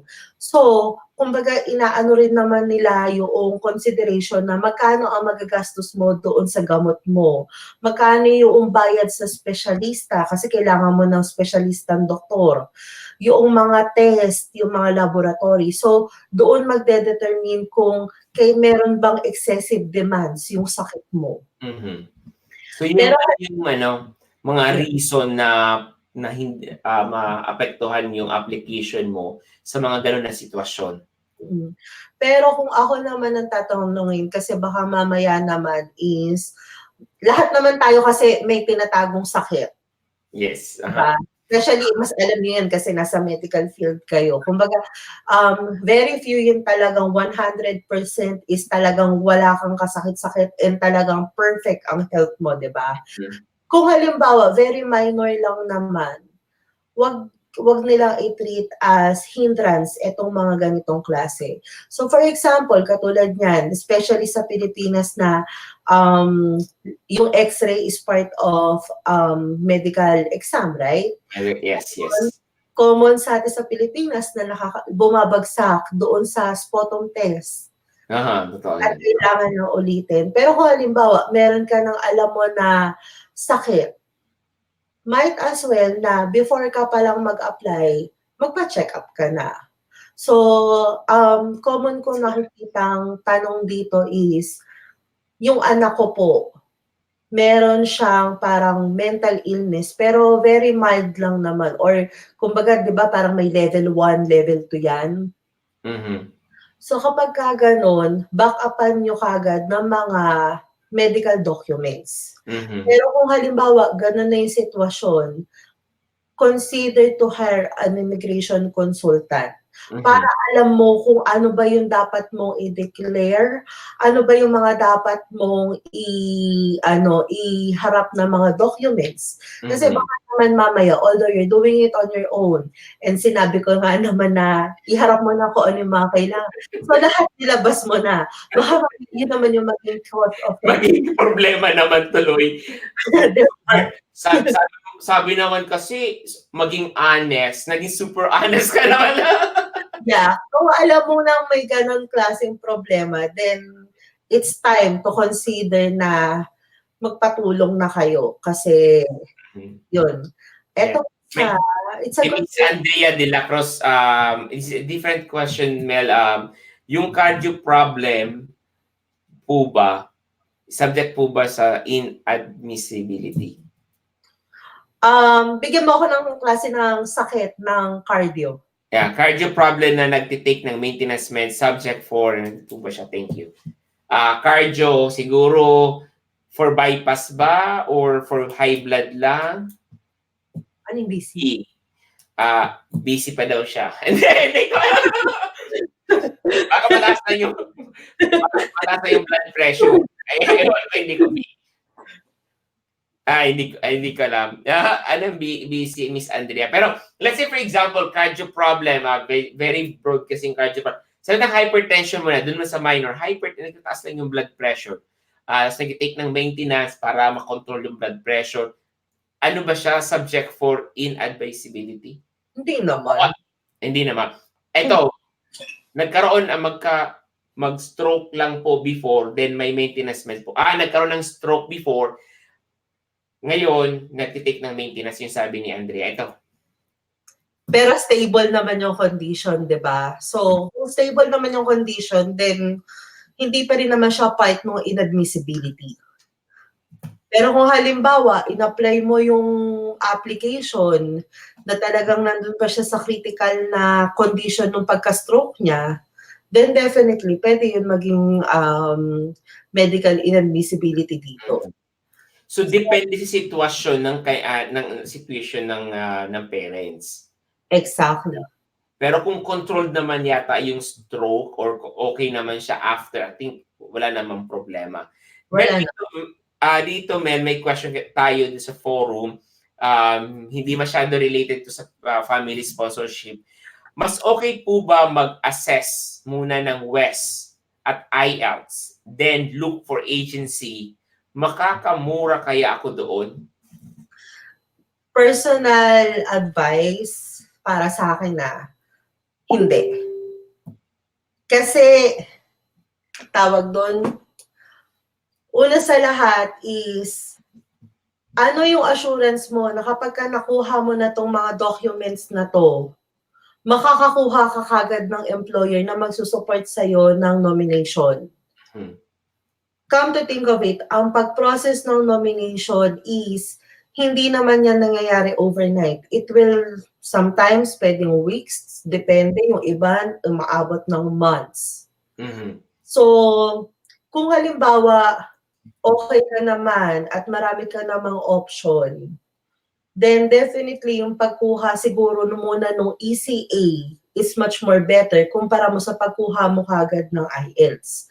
Pero kung halimbawa, ang target mo applyan is express entry, then definitely, kailangan mo yung dalawang yun para makapag-proceed ka ng application. Pero kung halimbawa, AAPP or yung other program. Yeah, mas mabuting magkaroon ka muna kahit papaano ng initial na employer. Kahit man lang yung tipong nag-usap na kayo ng employer, they're on the process of getting your nomination or your yung ng AAPP. And definitely, yun yung time na yun na yung go signal mo para mag-asikaso ng iba. Para sa akin na, kasi syempre lahat yan may cost involved. Yes. Hindi naman siya mura. Yes. And then at the same time, always consider and be aware, yung IELTS nag-expire. It's 2 years. ECA or Educational Credential Assessment nag-expire din. It's 5 years. And then mahal din ang renew or ang renew ng ECA. And then for example, yung IELTS mo is around 10,000 na din yata eh. Yung IELTS. So, ang pinakamaganda sa talaga, Mel, is plan it well sa mga pag-apply ng application. Pero kung sa tingin mo, mataas na yung CRS score mo at gusto mong pumasok ng EE or Express Entry, then you need this too. Kasi doon pa lang sa eligibility, yung ang tawag nito yung parang assessment. Yes. Doon mo itatype mo yung dalawa, yung education level mo at yung IELTS mo. Yun. Kasi hindi talaga equal yung education ng Philippines and Canada. Na-mention natin yung education. Ngayon, Mel, na K+12 na yung Pilipinas, do you think yung mga K+12 natin in the future, kasi college na ba yung mga K+12 natin? Do you think yung education level ng Pilipinas at education level ng Canada ay mag-match or pareho? Pwede mag-match na. Yes. So yun, siguro magkakaroon lang yan ng slight difference kung halimbawa, although K-12 ka, pero yung kinukuha mo naman kasi minsan kasi nagmamatay din yung school kung saan mo kinukuha eh. Pero kung halimbawa K-12 ka naman na, hindi naman ganun kalaki yung difference. Compare mo ngayon na talagang, lalo na ang West na nagma--2. -2 talaga. Yeah, Yes. so siguro by that time, meron man discrepancy, pero sobrang liit na lang. That's very true with West kasi experience ko din. Nagma-2 po talaga yung West. Yun. Any question, guys, before we end Mag-end na ba tayo, Mel? Sa akin, okay lang, Mel. So, any top question, Mel, or advice na pwede mo maibigay for all our viewers right now? Marami tayong yung viewers from 2 platforms. We are currently live streaming sa YouTube channel. It's When in Halifax. And of course, to the Facebook natin sa When in Halifax din. Don't forget to like and share and subscribe, mga kap. And of course, marami tayong question, Mel. Actually, medyo hindi lang related sa family sponsorship because kanina talagang na-discuss natin, na himay-himay natin, nalagayan pa natin ang mga situation yung family sponsorship. So maybe we will entertain, kung wala kayong tanong mga kap, we will entertain some questions sa forum natin, Mel. Okay lang ba, Mel? Or definitely. Okay. So dito, Hi guys from Lendy Mendez. Hi guys, after knowing that I'm eligible to apply for AIPP, what is my next step to do? Get my ECA, IELTS, or must look for a job offer first? Thank you. So, para sa akin ang number one is get a job offer first. Or Mhm. kahit man lang kahit papano is meron ka ng kausap na employer at Mhm. meron ng nagkakaroon na ng linaw kung kailan nila ipapasok yung nomination, then definitely it's a cue na asikasuhin mo na yung mga sumusunod na requirements. Although, some employer kasi tinitignan din nila kung sino yung may complete requirements na para at least kapag once na pinasa mo na, then or binigay na nila sa yung nomination or nag-asikaso na sila ng nomination, at least alam na nila na talagang eligible ka. Yes. Mostly nakikita ko yan, caregiver pathway. Mhm. Kasi kapagka once na binigay na nila yung job offer, si worker kailangan na mag-apply ng ano, dun pa lang nila malalaman na hindi maipasa yung English exam or Mhm. kulang pa yung kanilang ACA. Then definitely depende rin yan sa sitwasyon. Pero kung halimbawa for AIPP at medyo matagal din naman yung process at medyo kapos ka rin naman sa budget, Mhm. unahin mo yung job offer. Pero Okay. kung And tingin mo na tawag do'n, sigurado naman na makakakuha ka or kahit papaano naman meron ka ng lead kung saan ka papunta. Hindi rin naman problema ang pag-asikaso sa'yo ng mga requirements, then definitely asikasuhin mo na yung mga ECA and IELTS mo. that's right. And i-connect ko lang Mel din kasi si Miss Gloria, na-interview ka siya almost 6 months na o mag-1 year na din yata yun. Ang mga 6 months. Yung experience niya, Mel, is nakapunta siya doon sa Living in NB. Yung pumunta yung New Brunswick sa Pilipinas. Pilipinas. By that time, ang advice niya is to have prepared all those ECA and IELTS kasi on the spot, nagkaroon ng interview. So, it's a case-to-case basis. Yung decision is always yours. Kasi sabi nga ni Mel, may mga employer na gusto na ready. Kasi mas alam nila matagal yung process mabilis yung AIPP, pero syempre mas gusto ng mga employer is ASAP. Di Yes. ba? So, may mga employer na gusto ready na. So, it's up to you. Try to figure out. And then, ako, Mel, ang ma-advise ko sa kanila, if you're going to spend, syempre, mahal ang ECA, mahal yung IELTS. My advice is, you have plan A and plan B. Hindi lang, I mean, AIPP, yes, it's employer-driven. Pero, the question is, what if wala? What's next? And And na-mention natin always is plan, di ba? And to add it up is, bago ka kumuha ng IELTS tsaka ng ECA, make sure na yung requirements or yung background mo is suitable for that application. So what I mean by that, nag-a-apply ka halimbawa ng intermediate or highly skilled position for AAPP. Pero ang background mo is nasa low skilled ka. So definitely kahit na meron kang ECA at saka IELTS, hindi mo siya magagamit. It's because hindi mo na-meet yung requirements. Yung Then with requirements. express entry, since nabalitaan mo na pwede ang express entry na wala kang job offer, kumuha ka na ng mga requirements, pero yung position mo is nandun ng low skilled. So what's the point? Mhm. Mhm. So, yun yung isang, kasi very common ko siya nakikita ang tanong dun sa forum natin na Actually, mag-aasikaso na ako ng ganito, pero ang position niya is hindi naman siya nandun sa category na kailangan. So, yun. yes, that's very true po. And another question, maybe ano to, medyo connected to sa ating discussion lang about AIPP. Good evening po. This is from Azel Arroyo. Good evening po. I need your enlighten po sa West application form ko po. Nilagay ko yung master's degree ko and bachelor.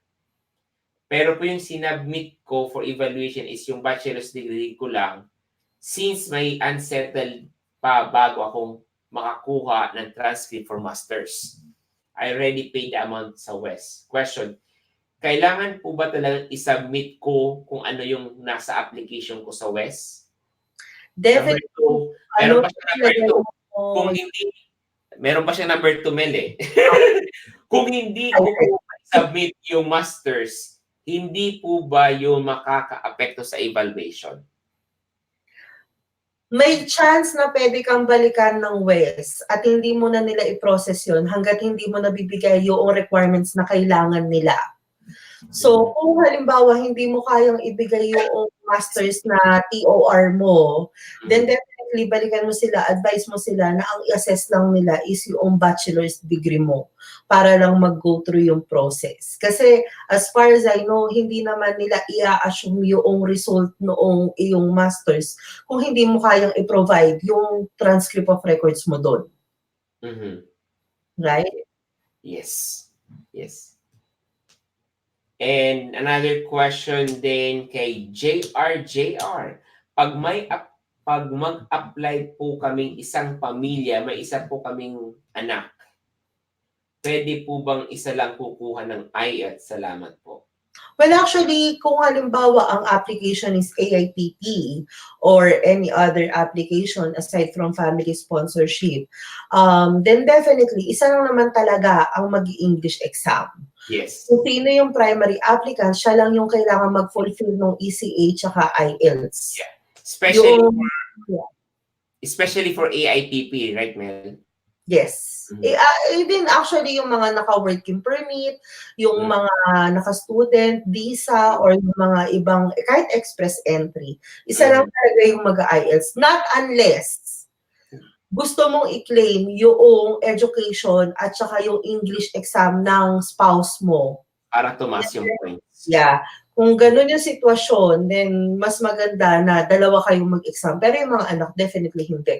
Pero kung halimbawa, express entry at ikaw lang yung primary applicant or ikaw lang yung tatayo na magdadala ng application, then ikaw lang ang may kailangan. Yes. Ito, based naman sa experience namin, si Jessa, yung wife ko, ay nag-take ng IELTS. The reason is para mag-increase yung CRS score. Pero yung ECA, ako lang talaga nag-take ng ECA. Pero yung tama yung si Mel, sabi ni Mel is, kung gusto mo sa express entry, tumas yung points mo, mag-take ng IELTS yung asawa mo. Pero sa AIPP, yung main applicant lang. May tanong ko lang, kapag may master's degree ka ba, kasi na-mention natin yung master's degree, pag may master's degree ka ba, tapos mataas yung IELTS mo, may master's degree or PhD, mataas yung IELTS, mai-advise mo ba na mag-express entry mo na sila bago mag-try ng ibang pathway or provincial nominee? Mataas ba yung points ng may master's degree at PhD? Actually, kung ganun yung sitwasyon, much better mag-apply muna ng express entry. Bakit? Dahil ang unang requirement mostly ng provincial nominee program is job offer. Pero since yung question mo is mataas yung score and I'm assuming wala pang job offer, walang job offer, sila doon sa express entry. Pero kung halimbawa may job offer naman na in place, then it's up to you kung ano ang mas ipa-prioritize mo. Kung ganun yung sitwasyon, I'll still prioritize yung express entry. Bakit? Kasi mas mabilis ang processing. Pero Mel, based from your experience and knowledge, kapag meron bang PhD, advantage ba yun na may mataas siyang CRS? Advantage ba yung merong PhD? Depende yan doon sa edad. Kasi usually kapag nagpi-PhD na sila, hindi kasi lahat is nasa, kumbaga, kabataan pa. So, yun yung kailangan mo i-consider. At the same time is, pero meron naman, for example, doktor ka at the age of 34 or 35, then definitely go for express entry. Alam mo, makakapasok ka dahil na-maximize mo na yung score noong education. Yes. So, technically, ang kailangan mo na lang i-work out na susunod doon is yung English exam. Yes. And another question.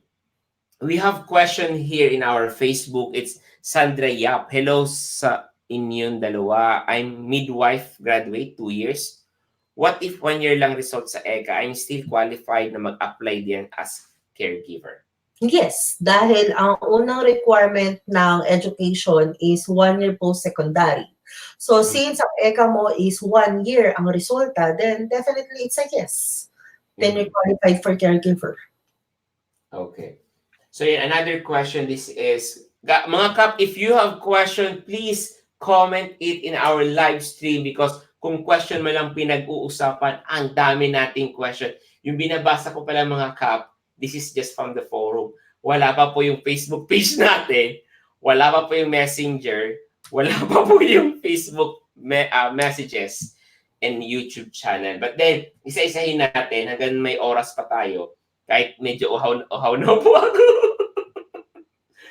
So from Sir Ses Beros. Hello po mga kap. Tanong lang po ako kung maganda po daan ka sa tao na immigration consultant. Hindi ba scam yan or legit ba yan? Thanks po. Technically, kapag ka ikaw ay licensed immigration consultant dito sa loob ng Canada, legit kami. So, meron kami proper education, may license kami to practice kung ano ang nasa immigration. So, then definitely kung legit ang pinag-uusapan, then yes. Just make sure lang na halimbawa, nag-apply ka sa immigration consultant or sa agency, yung taong nagbibigay sa iyo ng advice is siya din yung license. In my case, lahat ng mga client namin dumadaan sa akin. So, nakakausap ko sila. And shout out doon sa kay May Uslay na nanonood ngayon. She's my client as well. And Rika na makapitbahay ko. Yan! Yes! Ayan, pasensya na mga kap. Talagang gusto ko magstay sa camera. Pero uhaw na ko. Because sa labas po malamig, very humid na dito sa loob ng bahay. Kaya, ewan ko ba't parang uhaw na uhaw. So anyway, mga kap, and we have another question from JM Navarro. Ayan. Pero before we read this, gusto ko lang dagdagan, Mel, yung regarding sa immigration consultant. Of course, meron kasi ditong comment dun sa post na yon is, pag naghingi ng bayad, automatic scam. For me, mga kap, the first thing that you need to do before kayo makipag-deal with kahit kanino man is to punta kayo sa ICCRC website, check the name, verify, and of course, ba't tayo maglalayo? Eto si Bel. But if ever, ayan, hindi si Bel, di ba? Ba't tayo maglalayo pa? But if ever you deal with someone hindi mo kilala through online, especially sa mga Facebook, magsisend sa'yo ng mga yung parang urgency email na grab this opportunity, 5 slot na lang available. Yun, magduda ka na. But then, kahit hindi po ganun yung offer, make sure na maging habit nyo pumunta sa ICCRC website. I'll post I'll post the link on the comment section. Puntahan nyo, search yung name, at makikita nyo yung name ng immigration consultant kung license sila at hindi. In terms of payment, immigration consultant are professional. They pay their education. May experience sila. They consume their valuable time. That's why they have a professional fee. Especially dito sa Canada, mga Caps. You also have a license to maintain. So, kailangan standing ka kapag work kami or para makakuha kami ng client, we have to maintain our good standing. Yes, and they invest for education. They invested continuing education, hindi lang one-time education, their experience, and of course, sabi ko nga, valuable time. Etong live streaming, I greatly appreciate Mel because this is, she spent her valuable time to us. That's why we're very thankful, Mel, to have you here. But then, if you're thinking na, ay, magabayad ako ng professional fee, napakamal sa immigration consultant, and you will consider it scam, hindi naman po. Kasi immigration consultant are, sabi ko nga, professional and experience. Yan. Yes. So the first thing to add on to that one is, immigration consultant, we cannot guarantee the outcome of the application. So if you met someone online and telling you na 100% I can give you approval of your application, stay away from them. Because bawal yun. And then, ito yung nakikita kong may nagpost sa forum natin, Mel. um, response now. You got a job offer. Ito yun eh, parang mang email. You're very lucky you have a job offer. Response today. You only have 5 spots remaining. Mga ganon, no? May urgency. Tapos magme-message ulit sa'yo. Oh, dalawa na lang. Magbayad ka lang ng reservation kasi dalawa na lang yung available na sabi nating job offer. So mga ganon, guys, beware. Red flag na agad kasi scam yan. Kasi yung mga immigration consultant, they cannot, as mentioned ni Mel, they cannot guarantee yung assurance ng permanent residence. Tama ba, Mel? Any kind of application. And to add also onto that one is, una sa lahat, bago tayo mag-work or kahit naman na sino, you have to sign a service agreement or yung tinatawag namin retainers agreement. Walang pwersahan yun. Even our consultation agreement, which is most of the immigration consultant, in order for you to talk to us directly on a one-on-one basis, most of us we're gonna ask you for completion of service complete consultation agreement.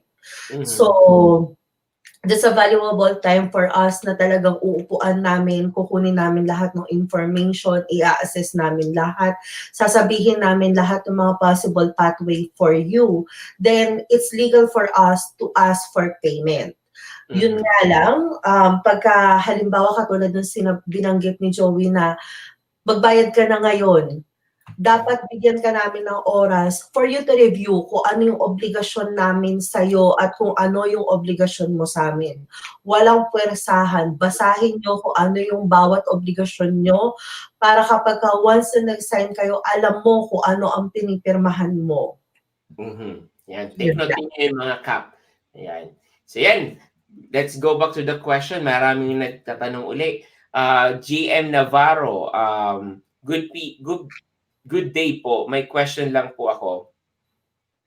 5 po kasi kaming mag-apply ng SDS. 3 kami magkakapatid, dalawang magiging asawa po namin. Ako po ang ikakasal sa December, yung kuya ko naman sa February 2020. Okay lang po kaya na sabay-sabay kaming mag-apply, hindi po kaya ma-question na pare-parehas kaming apelido. Thanks po. Actually, ang nakikita ko dyan is, kung okay lang magsabay-sabay ng application, Mel, yes. anong ko lang, Mel, para sa mga viewers, ano yung SDS? Yun yung student direct stream. Okay. Student visa. So, ibig sabihin, meron sila nung GIC, meron sila nung English exam. Ano yan fast track ng application ng student visa. Okay. So, kung ang tatanungin is, hindi po ba kayo maka-question dahil pare-pares kayo ng apelido, then definitely, it's also, pwede kayong tanungin ng government or pwede yun maging probable cause for refusal sometimes. Hindi ko sinasabi mare-refuse yung application nyo. It's because yung ties medyo lumiliit. Mhm. Regardless kung magkakaparehas kayo o hindi kayo magkakaparehas ng apelyido, technically malalaman niya ng gobyerno kasi lahat kayo nagpapasa ng family information. So, Mhm. 5 kayong babae, lahat kayo may mga asawa na, then definitely hindi naman na yun talagang maiden name ang ginagamit nyo kung hindi yung married last name na. So, kahit na married last name na yung gagamitin nyo, malalaman pa rin naman nila na magkakapatid kayo. So, might as well is paghandaan mabuti kung ano yung mga ilalabas na mga documents na application. Kung meron naman enough ties na babalikan kayo sa Pilipinas, hindi ko siya nakikitang magiging problema na sabay-sabay kayong mag-a-apply. Mhm. Okay. So, Mel, we have another question here. Ano, kaya pa, Mel? Oo na, Ay, kaya. ganun lang eh. Ganun lang napakaswerte natin with Mel. Ayan, kay Eve. Pag PNP ba, need po ba ng employer sponsorship para maka-apply ng PR or kahit wala na help ng employer? Well, actually, depende yan sa klase ng PNP program. Mhm. Pero kung halimbawa, nasa labas ka pa ng Canada, almost 80 to 90% ng application is kailangan mo ng employer. Bakit sinabi ko 80 to 90, nasan yung other 10%? Meron kaming program, for example, even sa Alberta and even dyan Nova Scotia. APP and even Manitoba. Sa Manitoba kasi once na meron kami sa expression of interest, meron sila dating program na hindi mo kailangan ng job offer. Pero halimbawa, para mag-fall through siya dun sa wala kang employer. Halimbawa, nag-estudyante ka sa Canada. Sa AIPP, hindi mo kailangan ng employer. Basta nakapag-aral ka ng 2 years sa school, pwede ka magdiretso apply ng permanent resident. Sa Alberta naman, is kailangan pagka nakagraduate ka, meron ka noong required na experience, pwede ka nang mag-apply ng sarili mong permanent resident. Walang, kumbaga kung tutusin, is hindi mo kailangan ng job offer or hindi mo kailangan ng manominate ka noong natulungan ka ng employer mo to support for permanent resident. That's right. And gusto ko lang i-add dun sa tanong niya, pag PNP kasi pinag-uusapan mga kap, napakalaki po ng PNP. Pag PNP, pwedeng, provincial nominee ng Nova Scotia, ng New Brunswick, ng Alberta. So, every provinces mga kap is iba't ibang mga process. Tama ba, Mel? Yes. So, dito sa Nova Scotia, tawag namin is NSPNP or Nova Scotia Provincial Nominee. Ako po ay Nova Scotia Provincial Nominee. So, nag-apply ako sa Pilipinas, wala pa akong employer, yung Nova Scotia Provincial Category B. So, unfortunately, right now, yung Category B ay closed. So, ibig sabihin, yung Nova Scotia Category B, walang makakapasok dito na from Philippines o labas ng Canada. Ang open ngayon is Nova Scotia Provincial Nominee Category A, yung mga nandito na sa Canada. Yung Category A is minamaximize commonly. Marami po akong kaibigan dito sa Nova Scotia in Halifax. Now, they are from student. Pagkatapos kanilang student, nag-open work permit sila, dito sila nagkuha ng experience para magamit nila yung Category A. Ayan. So, just to connect with the question of Ev Jaramillo. So, basta yung mga PNPA, napakadami pong provincial nominee. I think na-mention niya ni Mel, almost 80 plus ba yung program? Yeah, mga ganun. Mga ganun. So, ang dami yun. Ang dami yun. Ang dami. So, ayan. So, from Charla Morados, shout out to you. For student visa sa Halifax, madali lang po bang nakahanap ng part-time job? Hayaan kita sumagot niyan. Dito, marami ditong part-time job, especially yung sa mga restaurant, sa food industry, sa hotel, marami dito. Mag-connect ka sa Settle East Coast because we have lots of volunteers, mga newcomers na can help and guide you kung saan ka pwede maghanap ng part-time job. Siyempre, always consider yung status ng inyong application, 'di ba? Kung limited yung hours mo, depende sa employer kung i-consider niya yung papers mo. Always consider yung papers. Tama ba, Mel? Yung kasi may mga, gaya sa student, limited yung time. May mga employer na gusto magstay ka sa akin mahaba. So, depende. Pero kung job ba lang pinag-uusapan, ang dami ditong mga job opportunities basta nandito ka na sa Nova Scotia or Halifax. Part-time ng modeling kay Joey. Mag-modeling ka, photo tayo. Pang-artista to eh. Saka ang dami ditong mga Filipino na may mga cleaning business. You can have a part-time job from them. So, the best thing is if you're here, connect to Settle East Coast because ang Settle East Coast ay tinutulungan yung mga newcomer. Hindi lang mga permanent visa, pero yung mga student pa din. And another one is, anong magandang program na mabilis makakuha ng good paying jobs diyan? Of course, healthcare. Well, actually, meron naman ibang class. Meron pa naman iba. Meron pa naman iba. Pero ano yung iba, Bella? Actually, depende rin kasi yan sa background mo eh. Kung halimbawa, ang ibig mo sabihin ng good paying jobs is, meron ka bang license para makapagtrabaho doon sa job na yun? And definitely, kapag may lisensya ka, it's additional points, then definitely, mas mataas yung makukuhang sweldo. So, ano ba ang background mo para makakuha ka ng good paying job? Correct. And at the same time, Yung good paying job, syempre immigration consultant. Hindi, joke lang. Wish ko lang.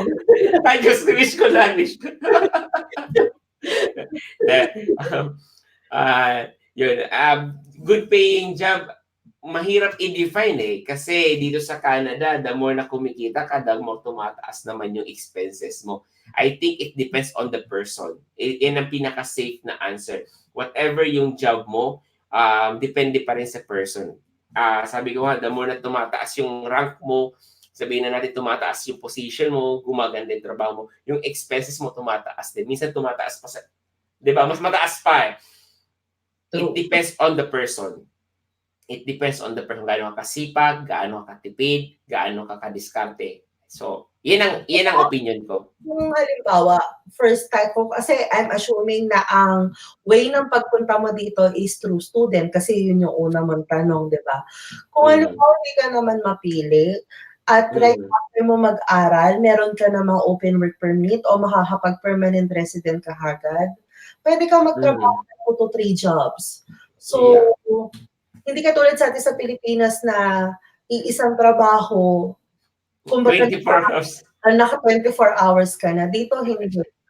Kapag sinabing 8 hours ka, 8 hours ka lang tapos o hindi yung gagawin mo, aalis at aalis ka na at That's aprobahan nila yung ano mo. And ito yung may na-observe ko sa Philippines eh. 8 hours yung work mo pero pupunta ka ng maaga, hindi yung bayad. Tapos magti-take ka pa ng overtime, hindi pa yun, let's say for example sa teacher, kasi teacher yung, shout out kay mama, teacher si mama eh, so kasama ko palagi. Pupunta yun ng 6 in the morning, ano? Lalabas yan mga 8 and 9. Hindi yan hindi paid. Hindi paid yung kanyang after 4 na oras kasi kailangan mag-prepare ng lesson. And yung mga teacher, shout out sa mga teacher natin sa Pilipinas, dadalhin pa yung trabaho sa bahay. At magche-check pa. 'Di ba? So almost 16 hours or 12 hours ka nagtatrabaho at papasok ka din dito po sa Canada, ganito yung sitwasyon. Papasok ka, let's per, per hour. Per hour ang bayad sa'yo dito. Di ba, Ben? Yes. Pasok ka ng 7, labas ka ng 3, eksakto. Tapos or hindi, 3, labas ka. Then, go to the next job. Anong oras ang job mo? 4 p.m. to, let's say, 12 midnight. That's your 2 job. Ganun. Kung kaya mo ng 3 job, may 4 hours ka pa na part-time, bakit hindi? As long as kaya ng katawan mo. Baka ikaw na mag-ayaw. Even sa school, kasi yung iba kasi natatakot mag-student kasi baka mamaya kasing hirap sa Pilipinas. To be honest, hindi. I mean, hindi naman sa pag-aano, pero I remember noong pumapasok ako sa school, I have full-time job sa umaga, so pumapasok ako ng 8:30 until 5 o'clock. Then I go to school at 6 o'clock to 10 o'clock. May part-time pa ako every weekend. Kaya naman. Kaya. Ako. Yun lang mo. Hindi naman sa sa schooling yan eh. Maswerte ka sa napangasawa mo at chef. Magaling magluto. Hindi ko na pa sigurado makakain. So, ayan mga kap. So, yun, in terms of high-paying job, it's always depends on the person kung gaano kasipag. But anyway, let's jump to another question. Hello, Miss Amelia and Kap. Eligible po ba ang newly college graduate sa AINP? Actually, kung newly graduate ka dito sa Alberta, mo kinuha yung course at meron ka naman ng yung requirement na kailangan, then definitely pwede ka na mag-apply ng AINP. Pero kung halimbawa, galing ka ng Pilipinas, para maging eligible ka dyan, kailangan pumunta ka muna dito sa Alberta under working permit.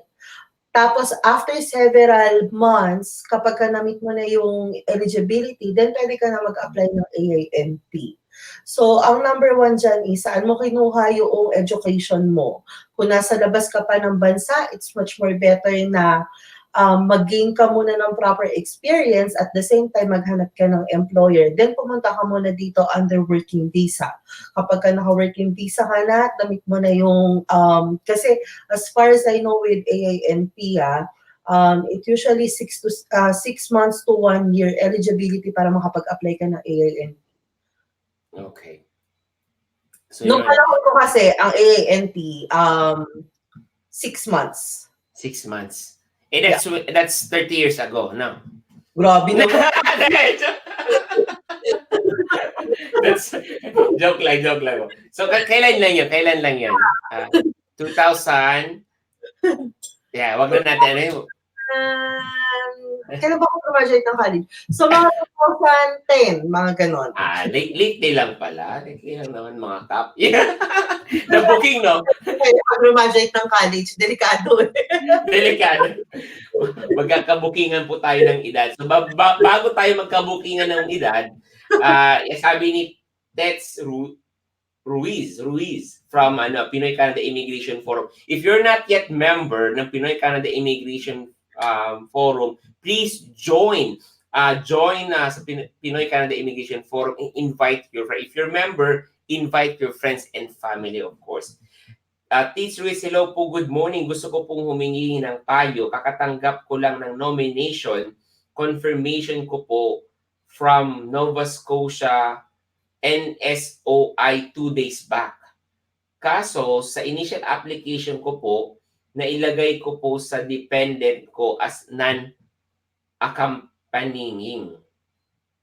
May question po, okay lang po ba i-send ako ng email sa Nova Scotia NSOI to change po sa status of non-accompanying to accompanying na gusto ko po ano pa rin, nahirapan ako magbasa, na gusto ko na po silang isama sa PR application. Na sabihin ko po, I decided na isama sila sa PR application ko. Please advise po, thank you po, Miss Mel, as well as advice na watch po today. Thank you po sa inyong dalawa. Sa case mong ganyan, much better balikan mo yung Nova Scotia, yung provincial nominee, at i-advise mo na sila na isasama mo na sila para at least mapalitan sa system nila na accompanying na. Saglit Yun. lang naman yan, kumbaga hindi naman yan magte-take ng time kasi dineclare mo naman na sila as non-accompanying. So may papalitan naman sila doon sa papel or doon sa system nila. So walang magiging problema doon dahil na-i-declare mo lang, ang nalagay mo lang is non-accompanying, hindi mo isasama. Then you change your mind. So the best communication on mail is through email? Yes. Okay. I'm assuming wala ka pa sa Canada, so paano ka pupunta doon sa office ng Nova Scotia, right? Yes. Time is, wag mo muna ipasa yung papeles sa CIC kasi para hindi siya magkaroon ng complication. Kasi babalik din ng CIC doon sa provincial nominee. Bakit doon sa provincial nominee, ang system nila is ganito, tapos ang pinasa mo na is accompanying na sila. So, balikan mo muna yung provincial nominee. Yung provincial nominee. So yun, sana nasagot namin yung tanong nyo. And next is Azel Arroyo, paano po ba i-remove sa West application ang master's degree po? Kasi di ko po na-settle yung remaining balance ko po sa school, so hindi po sila makapag-release ng credential ko for master's degree. Send them an email. Email lang ng communication. Then na-mention natin yung pagiging teacher ng aking parents, sabi ng aking kapatid. Yes, being a teacher is a noble profession. That's very true po. Nakita ko po yun sa aking magulang. And of course, sa aking kapatid, sa TBBI, teacher din siya sa university. Pagiging teacher ay talagang very noble profession. And ang hirap kayo maging teacher man sa Pilipinas. Diyos ko. Nangarap kasi alam ko mahirap eh. Kaya nga sabi ko, nakikita ko yung mom ko, talagang dala-dala niya ang trabaho sa bahay. Kaya it's a very shout out po and saludo po kami sa inyong lahat ng mga teacher po. Yun. Anong question pa natin, Mel? Ito meron dito sa amin. Ay, meron pala dito. Sorry. Ayan. Si Jobs Navales. Hi, good day po. I have done bachelors in agriculture, but I don't have any experience in field. Most of my experience is on sale or retail, and my wife is BS nursing graduate but not RN. By the way, can you help us to decide which pathway or program I need to pursue because I'm planning to start the process before end of this year? Actually, regarding with that question, kailangan na mas in-depth na na information. Una sa lahat, nasa sales Mhm. and retail industry ka. Anong posisyon mo? Mhm. So if ever na nasa supervisory position ka, then definitely kapag once na nakakuha ka ng employer, pwede kang mag-apply ng either skilled work or working permit, or you can also apply for AIPP. Depende Mhm. yan kung anong posisyon mo dyan at kung ano yung posisyon na in-offer sa'yo dito. Si Mhm. wife kasi, although graduate siya ng BS Nursing, pero kulang yung information na alam natin. Mhm. We don't know kung ano ang current na trabaho niya ngayon. Mhm. So, hindi, kumbaga, Mahirap. mahirap i-assume, pero as much as possible kapag ikumpletuhin niyo yung mga eksaktong So, Info. in that case, so kung nasa sales and retail ka at yung asawa mo is nasa nursing graduate pero hindi naman siya nag-practice, o hindi siya RN pero nagpa-practice pa rin siya into health related position. Ang number Mhm. one dyan, either pwede ka mag-working permit pero kailangan mo ng employer. Mhm. Or kung Mhm. may budget ka, pwede ka rin naman mag-apply ng student visa. Student visa. Yes. Ayun. Next question is from Janigo CE. Hindi na marunong magbasa no. CE Janigo. Hello ma'am sir, hindi ko po naabutan regarding magkapatid. Possible po ba? Since Magkapatid. it's already closed. Actually, nag-open yan dati mga 2013. Dito sa Mhm. Alberta, na pwede ka mag-sponsor ng kapatid. Pero since the program is closed, then definitely hindi ka na pwede mag-apply under that pathway. Mhm. Ayun. So, yun. Last na lang, Mel, before we end our live streaming. Ayan, gusto kong i-shout out lahat ng mga nakipag-join, nagtanong, nanood. Maraming maraming salamat. And of course, join our Pinoy Canada Immigration Forum. It's open to all. Advice ko lang po mga kap, if maybe you're wondering, bakit hindi ako tinatanggap sa forum? There's three requirements ng mga kap. Answer the question.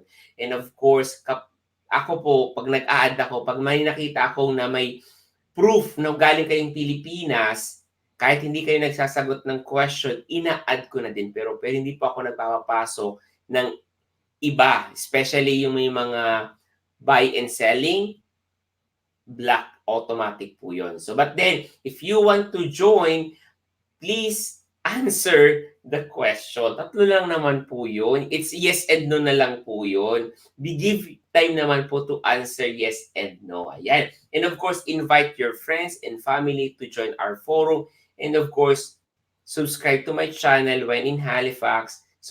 Like my Facebook page. Tulungan nyo naman po ako kahit mag 10,000 subscriber lang naman. Di ganun. Nakiusap, no? Ina 10,000 subscriber. Ha? ang Facebook ko Oo. Yan.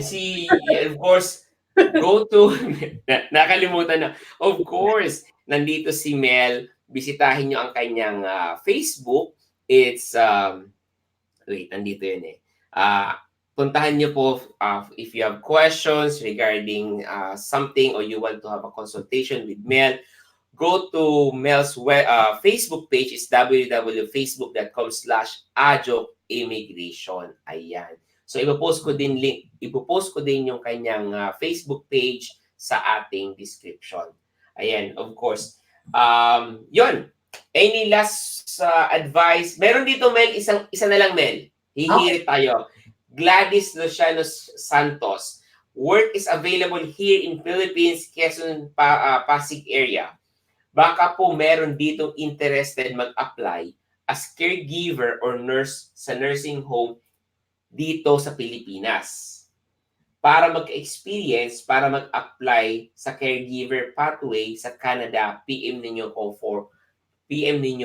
We need RN with active PRC license and caregiver with NC2 certificate. So ito yung Mel, ako magtatanong Mel, kung eto yung sitwasyon, kasi meron daw agency yata or may trabahong pwedeng magkaroon ng experience sila as caregiver, do you think this is enough reason or experience para makapag-apply sa caregiver pathway that we discussed previous episode or previous live? Actually, depende yan kung ano ang kanyang job offer mismo. Kung yung Mm. job offer is ng pagiging caregiver or pagiging nanny, nagmamatch doon sa job duties ng caregiver at nanny dito sa Canada, then pwede, it's not a problem. Pasok Mm. yun. Pasok. Pero kung halimbawa, nasa opisina ka or hindi ka naman nag-work into the same job duties, then definitely hindi. Pero nakita ko nga yung post na yun eh. Based on sa kanyang description, I think pasok. Parang pasok eh. Parang nakita ko, sabi ko nga sana ma-interview ko siya, hindi ko pa siya nakausap. Pero kung ganito yung job available, parang maganda eh kasi makakapag-experience. Kasi natanong ko sa iyo regarding this caregiver pathway, paano makakakuha ng caregiver pathway yung mga nasa Pilipinas na hindi ganun kalaki yung institution ng mga nursing home sa Pilipinas. So I think this one, I don't know if they have a company or agency na nag-start ng caregiver. As long as a caregiver pathway is you need to full-time job and paid job, right? Well, actually, full-time of 1 year. Kung part-time naman is minimum of 2 years. Okay, so yon, malinaw yun mga kap. So yon, that's the last question mga kap. And yon, last advice, Mel, the screen is yours. Once again, yan.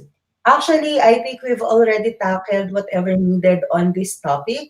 So my only suggestion is next week, magkita-kita tayo ulit. Ipon na kayo kung ano yung mga usual na or yung mga gusto nyong itanong, then definitely kapag once na naka-on air na ulit, then sasagutin natin yan isa-isa. Wala naman tayong na-miss eh, di ba? Yes, wala tayong na-miss na discuss natin na himay-himay pa natin. So again guys, before we end this live streaming, maraming pong salamat. And again, kita-kits tayo Saturday 12 midnight dito sa Halifax and Saturday 11 morning sa Manila naman. Ayan. Maraming salamat guys. Salamat. Bye.